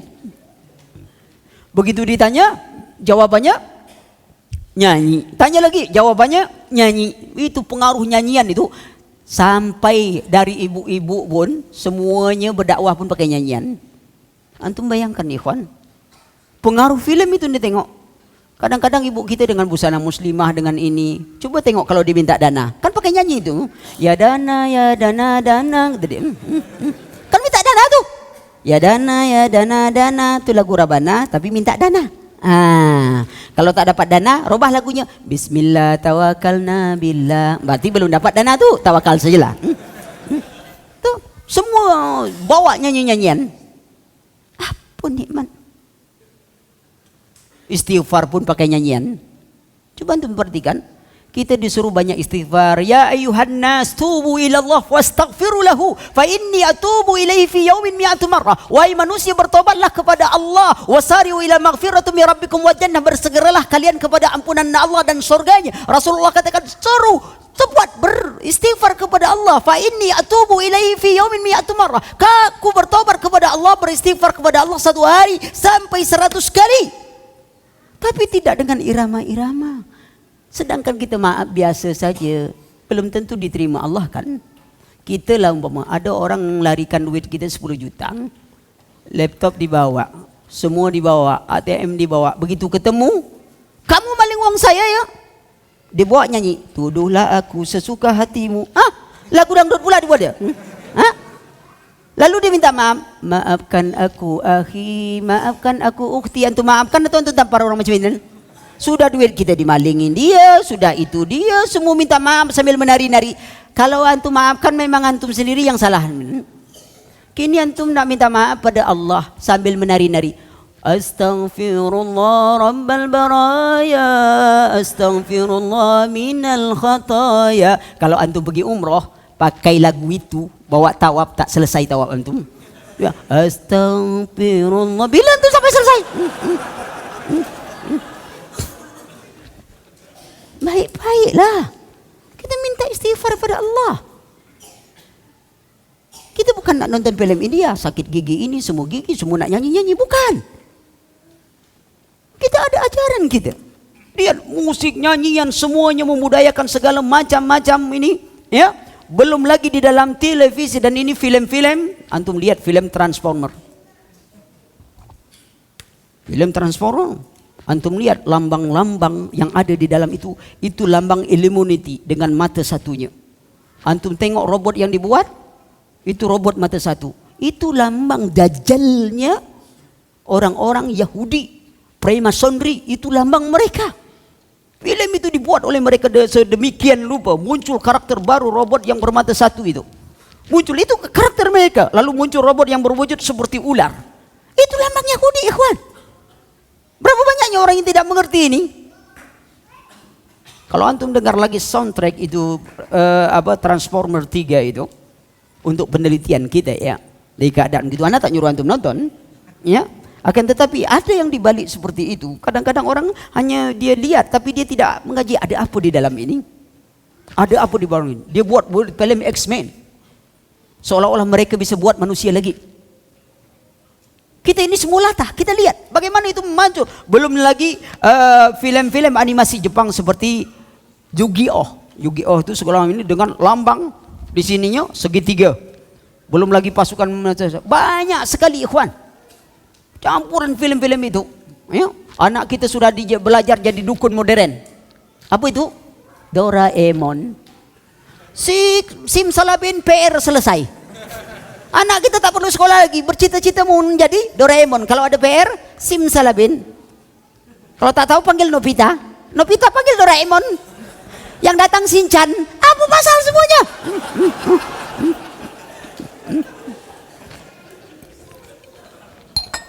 Merusak ya. Ini masalah pengetahuan kita. Kita lihat keadaan seperti itu. Itu merusak anak kita. Ya? Maka itu hindari. Kalau antum bisa lihat, pilih mungkin, ya, sampai apa? Silakan. Tapi masalahnya sekarang ada beberapa kita tinggal mengendalikan, ya. Karena fitnah besar. Kemudian seks, ya. Produk yang satu ini sangat menakjubkan, itu dinamakan pre-seks, bukan tak main seks, tapi seks gratis. Masuk pacaran, masuk ini, semuanya tipu daya manusia. Seks bebas, semuanya. Antum bisa bayangkan sebuah penelitian perilaku seks remaja SMP dan SMU. Ya. Dalam penelitian 93,7% pernah melakukan hubungan intim, ciuman dan apa semuanya. 62,7% remaja SMP sudah tidak perawan lagi. Itu di kota-kota besar banyaknya. Ya. Ini perhatikan, banyak sekali pengaruh-pengaruh. Belum lagi MTV itu stasiun musik pernah mengadakan acara konser musik dengan siapa yang membeli tiket, apa yang dibaginya? Kondom. Jadi beli konser musik, tiket konser musik MTV, lalu nanti dibagi kondom sebagai hadiahnya. Tengok ya. Ya. Dibilang kondom itu apa? Sebagai benteng. Ya. Banyak-banyak. Belum lagi kalau itu jelas nampak. Tapi yang lebih parah seks ini yang dipromosikan oleh Syiah. Dengan apa? Dengan nikah mut'ah. Wanita-wanita yang tidak mau dimut'ah dalam kalangan Syiah, dia masuk neraka bulat-bulat. Bayangkan, banggalah kita jadi wanita muslimah, karena jadi wanita muslimah dia masuk itu dia untuk masuk surga dia memuliakan dirinya. Bayangkan sampai sebuah penelitian, ada seorang wanita di Makassar terjadi, dia sudah punya anak 2, ketika ditanya siapa bapaknya, tak tahu bapaknya, tapi dia ikhlas. Untuk bayangkan. Bahkan di Bandung ada satu kejadian, ikhwan ngaji sedang main internet, Facebookan, ternyata di sebelahnya adalah remaja putri Syiah yang minta dimud'ah pertama kali oleh ikhwan. Tapi mungkin kadar Allah, dia memang dia ngaji, dia nengok, dia lihat macam muka hantu saja mungkin nak. Memang cantik, dibuka jilbab dia ini, diminta. Bayangkan itu. Kucing, lapar, datang ikan ngempet-ngempet macam itu. Antum tak bayanglah kalau kucing ini tak nerekam. Itu betul-betul kucing apa itu nampak tu? Itu malu-malu kucing. Tapi dengan iman mudah-mudahan itu bahaya. Bisa rela mengorbankan dirinya. Sampai seorang anak gadis yang kejadian besar di sini saya tulis ya, sampai macam-macam yang terjadi, tapi dia tidak menyadari bahwa mut'ah itu dilarang dalam Islam. Ya. Kemudian yang ketiga, smoke, rokok. Antum pernah kenal dengan perang candu kan? Cina, bagaimana Cina ya, untuk menembus Cina, Inggris mengirim candu agar pemuda-pemuda Cina mulai mengisap candu. Rokok itu langkah untuk mengisap candu bagi anak-anak sekarang. Kalau tidak pandai mengisap rokok, ya rasanya kurang maju, kurang gaul lah, gitu, kurang gaul, sehingga dia jadi kebiasaan untuk situ. Lama-lama dia akan mengisap ganja akan lebih mudah. Maka itu ingatkan anak-anak kita, terutama diri kita. Ingat ikhwan, tak lama lagi Ramadan. Ramadan mengantar kita untuk apa? Salah satu, kalau dikatakan kita tak bisa berhenti merokok, itu salah. Kenapa saya katakan salah? Kenapa bulan Ramadan ya, kita bisa nahan dari pagi sampai sore, tidak makan, tidak minum, tak ada apapun, tapi antum masih tetap bekerja, tapi antum bisa berhenti merokok. Apa yang menghentikan itu? Iman. Keimanan kita kepada Allah begitu kuat, keyakinan kita pada Allah, kita sanggup itu. Malangnya begitu berbuka, itu pula yang jadi masalah. Ya, kita lah macam kereta api zaman dulu. Ya, kalau ketika pas sampai stasiun, berapa lama dia baru berhenti itu? Umpamanya 6 jam. Dari pagi dia sampai berangkat nanti malam. Itu belum keluar asapnya tuh ikhwan. Pas jadwal berangkat tuh tadi, mulai ngepul-ngepul tuh. Nah, kita lah macam itu pula. Begitu sudah nak jadwal makan, yang kita pikir tuh bukan 3 buah korma, 3 batang rokok. Satu mulai cung, 2 mulai itu. Lah 3 baru segar tuh. Rasa dunia itu lah nampak. Kenapa? Kita bisa berhenti. Padahal kita bisa berhenti. Maka azamkan diri kita untuk berhenti. Kita harus memberantas buta huruf negeri kita ini. Berapa banyaknya kita masih buta huruf. Dia sudah baca rokok membunuhmu. Dia makan juga, itu berarti dia tak pandai baca. Masih buta huruf dia. Ya, tengok keadaan itu. Kita tahu itu rusak, kemudian coba kita menghindari dia. Ya, kenapa? Bulan Ramadan kita bisa berhenti kan? Pagi, malam, kenapa kita tak bisa berhenti? Ya, kita mungkin gantilah, mungkin antum gula merah atau apa, ya, antum potong kecil-kecil, ya, karena gula merah itu sambil manfaat untuk itu, untuk lever bagus juga, ya. Gula merah itu kalau orang kena sakit kuning, sakit apa, dia bagus, ya. Nah, bisa antum ganti dengan itu, ya. Biaya murah. Yang paling penting berhenti, terutama nih pemuda-pemuda yang belum kawin. Antum buat itu, belum nikah itu, antum buat celengan, ikat di pinggang, biaya pernikahan. Begitu nak beli, nak merokok, stop, masukkan celeng. Antum kumpulkan 1 tahun insya Allah. Antum berhenti merokok, setiap nak merokok antum masukkan celengan itu tadi, antum ada biaya pernikahan. Ya, itu dia. Biaya pernikahan, tulis atau baju, tapi di dalamnya ada resleting gitu kan, tulis besar-besar, buka, ngapa tuh nak? Pak, gitu kan aja, biaya pernikahan, kan gitu. Apa-apa, agak modern sedikit tengok orang kan. Kalau nasib baik bapak tuh kesian nengok kita, langsung dinikahkan dengan anak ini kan. Ya, coba lamar, jangan macam orang taruh ini dulu, ndak. Kalau antum senang, antum datang. Assalamualaikum Pak. Waalaikumsalam. Antum bahasa baik-baik sikit. Apa maksud? Saya tadi melihat di sini ada bunga-bunga yang sedang mekar. Gitu. Bahasa halus lah. Kata bapaknya, kau pikir ini kandang bunga nak? Tuh. Jangan takut. Bukan itu maksud saya Pak. Anak bapak tuh. Wah, itu bapak pula berbunga tuh. Apa maksud? Maksud saya nak melamar anak bapak. Wah, bagus. Apa kerjaan kau? Melamar anak bapak, Pak.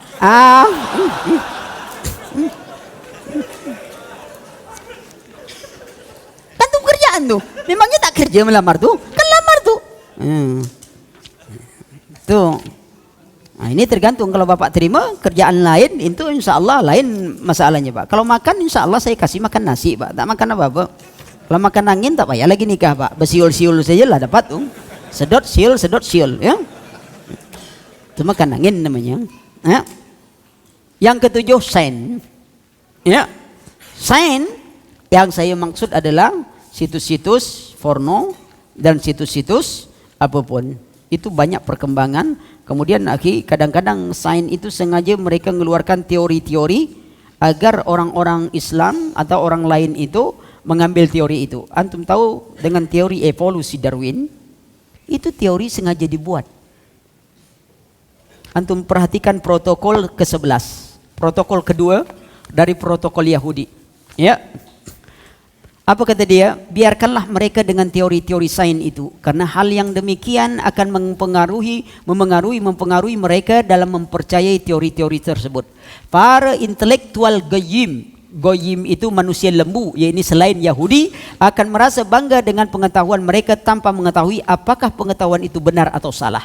Dan mereka akan menggunakan pengetahuan yang telah mereka peroleh dari sains tersebut, yang mana wakil-wakil kita telah menyusunnya untuk menyeret mereka ke arah yang kita inginkan. Jangan mengira bahwa pernyataan-pernyataan ini adalah omong kosong tanpa makna.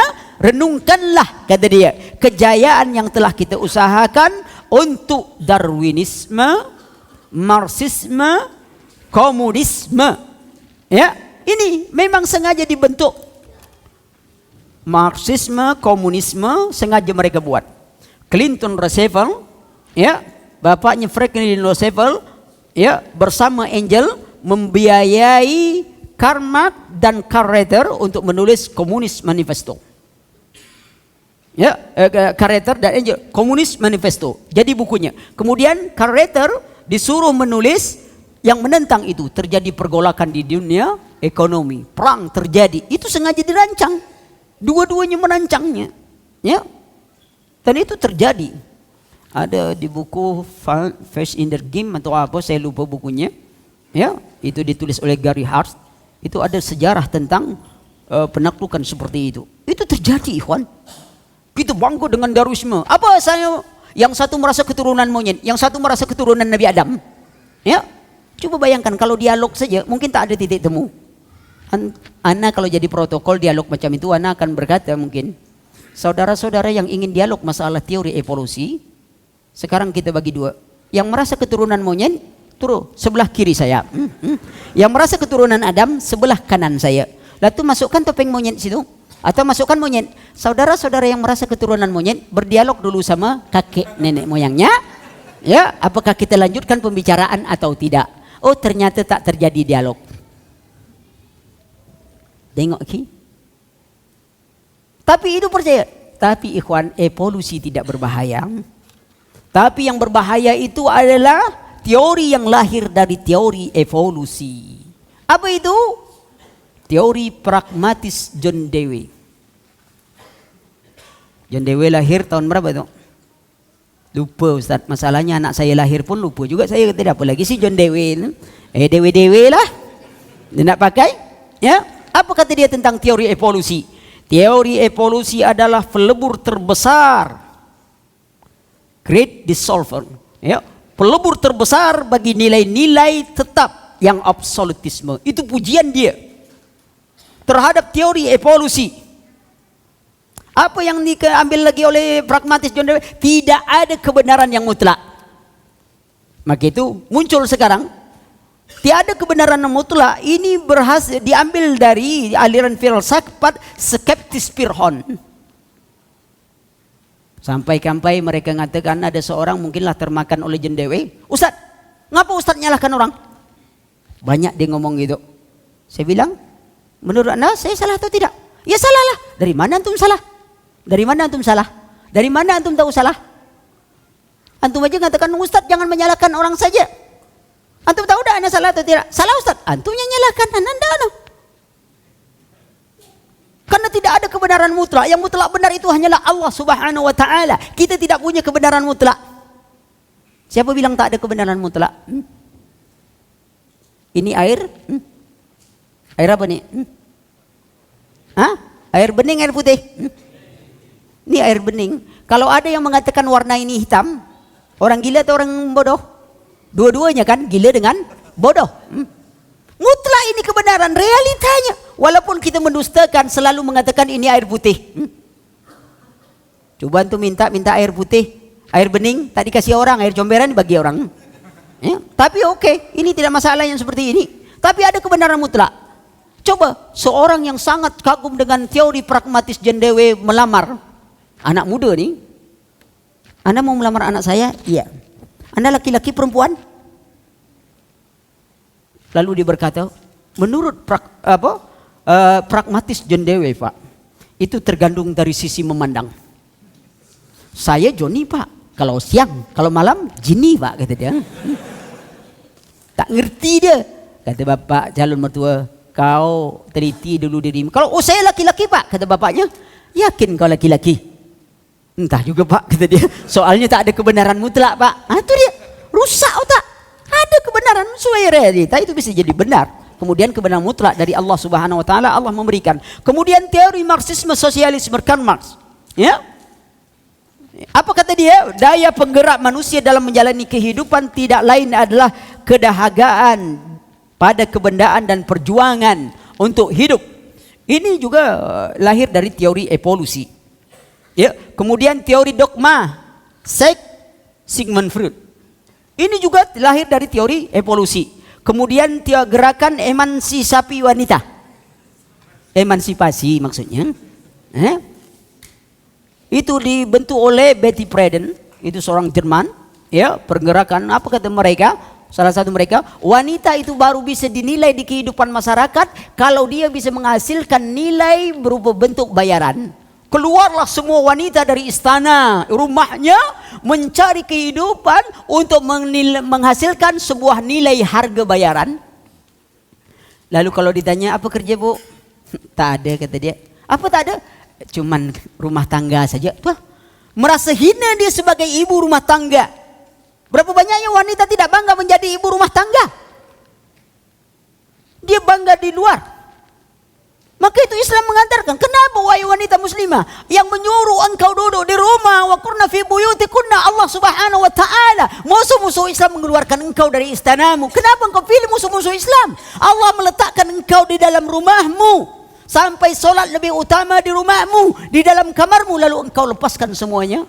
Apa yang kau dapatkan bukan kemuliaan dari Allah. Engkau dapat sanjungan pada manusia. Itu bukan berarti kaum muslimah tidak bisa berjuang. Pejuang, mereka semangat ingin perang. Antum pernah dengar nama Malahayati Indonesia? Ya, panglima perang yang membunuh Cornelius de Houtman. Perang itu, kalau tak salah tahun 15 sekian, ya 1599 kalau tidak salah di Aceh. Perang itu pasukan Belanda dipimpin ini kalah telak, sedang panglima Laksmana perangnya itu perempuan. Cutnya di Nyi Ageng serang. Belum lagi pahlawan wanita di zaman Rasulullah SAW sangat menakjubkan. Tak ada kukungan. Tapi mereka bisa meletakkan porsi pada tempatnya. Mereka bangga jangan lihat seorang wanita yang disebut ibunda Al-Khansa, ibunda para syuhada. Dia punya anak meninggal, semua anaknya menjadi mati syahid dan dia bangga anaknya mati syahid. Wanita lain lagi mengutus untuk pergi perang. Lalu sahabat temannya yang ingin mengabarkan karena anak itu mati syahid, Di medan perang dia pulang, sebelum datang apa kata? Wahai bunda, aku ingin mengkhabarkan kepadamu. Apakah engkau ingin belasungkawa atau engkau memberikan kabar gembira? Apa engkau masuk belasungkawa? Kalau engkau mengatakan bahwa anakku pulang bersamamu, berarti engkau datang membawa belasungkawa bagi diriku. Tapi kalau engkau katakan bahwa anakku telah mati syahid, engkau telah mengkhabarkan kabar gembira untukku, mati syahid. Kalau kita mati sakit saja, sakit kita. Tengok perjuangan mereka sangat berani. Ya, banggalah wanita muslimah seharusnya tetap dalam rumahnya. Maka itu mereka mengatakan, sebagaimana mereka juga tahu bahwa kemuliaan Islam tergantung kemuliaan wanita-wanitanya. Ya, nah itu belum lagi nanti. Ya, dalam teori-teori sains itu banyak antum dapatkan film-film, ya apa, game-game, ya. The film My Cray ini satu apa film, kemudian ada satu game yang menghina Islam. Di sini saya tuliskan beberapa, ada 7 sampai 9 film apa game yang menghina Islam. Ada. Bukan dilarang ikhwan, tapi kalau antum ingin juga memberikan komputer apa kepada anak antum, blok dia. Anak kita mau pakai laptop, antum blok itu gambar, antum blok itu situs, dengan tidak cukup antum memasukkan. Biasanya orang kalau ingin memblok itu orang pakai, ada yang masukkan DNS. Ini situs tak boleh. Antum lihat situs porno di dunia ini hampir 2 juta. Apa tangan antum nak nengok, berarti antum nak buka satu-satu apa? Tapi ada program yang bagus untuk dimanfaatkan, adalah program ini dari Australia. Kalau antum buka internet, antum buka itu nama Blue Canon Protection. Kalau antum sudah buka itu, nanti antum bisa download, tapi dia minta email antum kirim email, dikeluarkan ke aktivasinya, antum bisa download dan antum install itu untuk memblok semua situs. Jadi begitu antum buka, itu tidak akan keluar sampai Google dan Yahoo pun bisa tak terbuka. Antum pelajarilah sendiri. Atau antum menggunakan web developer dari program Firefox. Antum kalau dapat itu, antum bisa blok gambar, antum bisa baca gambar tak keluar. Tapi kalau antum mau. Tapi kalau tak mau, begitulah kejadian. Orang kita tak minta dia keluar juga, apalagi kita minta. Ya. Tengok sekali jauh, 2 kali jauh, akhirnya itu dia. Kita belajar untuk itu.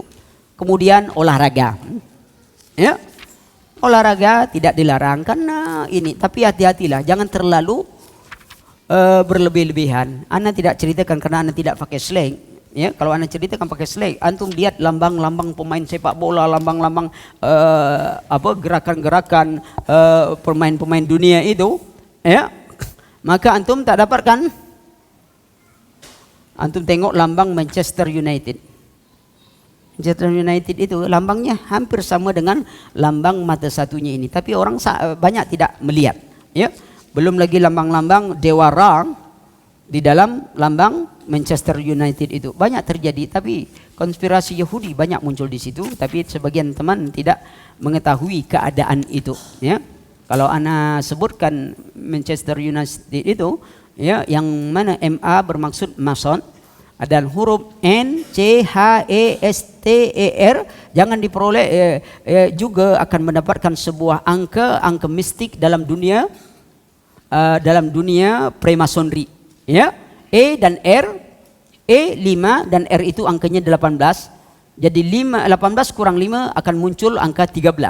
N, C sini kalau dijumlahkan semuanya dia berjumlah 33. Angka 33 juga merupakan angka kesukaan bagi penyembah-penyembah syaitan. Tapi rahasia itu kan tidak antum mendapatkan kecuali antum juga membaca tentang kode Freemason. Ada buku satu khusus tentang membahas kode-kode Freemasonry. Ya, orang anggap sial angka 13, bagi orang Yahudi angka 13 angka keramat. Karena peristiwa-peristiwa terjadi selalu mereka rancang untuk jatuh pada tanggal 13. Saya tidak bicara itu. Kalau kita bicara tentang Ghazul Fikri, bisa saya ungkapkan tentang yang seperti itu. Tapi kita tak bicara itu sekarang. Kalau kita bicara Ghazul Fikri, antum akan dapatkan sisi-sisi mana dengan istilahnya, dengan lambangnya, dengan apanya. Ya, mereka akan mengungkapkan rahasia. Antum silakan download buku tentang Freemasonry dalam grup Illuminati. Illuminati ada sekitar 100 atau 185 sampai 100 buku tentang rahasia gerakan Freemasonry, gerakan Yahudi. Tapi lebih baik antum tak usah buka.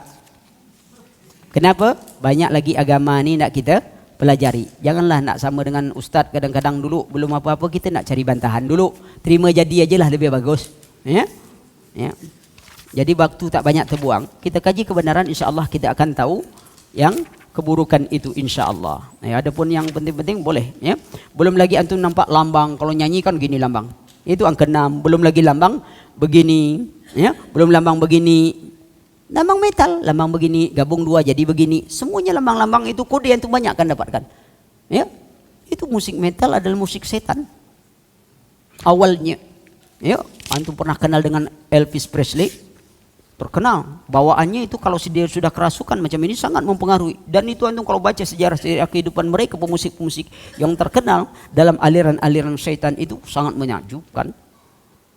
Memang bisa memukau, ya, sangat terpukau orang dengan apa yang dilakukan oleh mereka. Yang terakhir adalah tentang itu tadi, ya.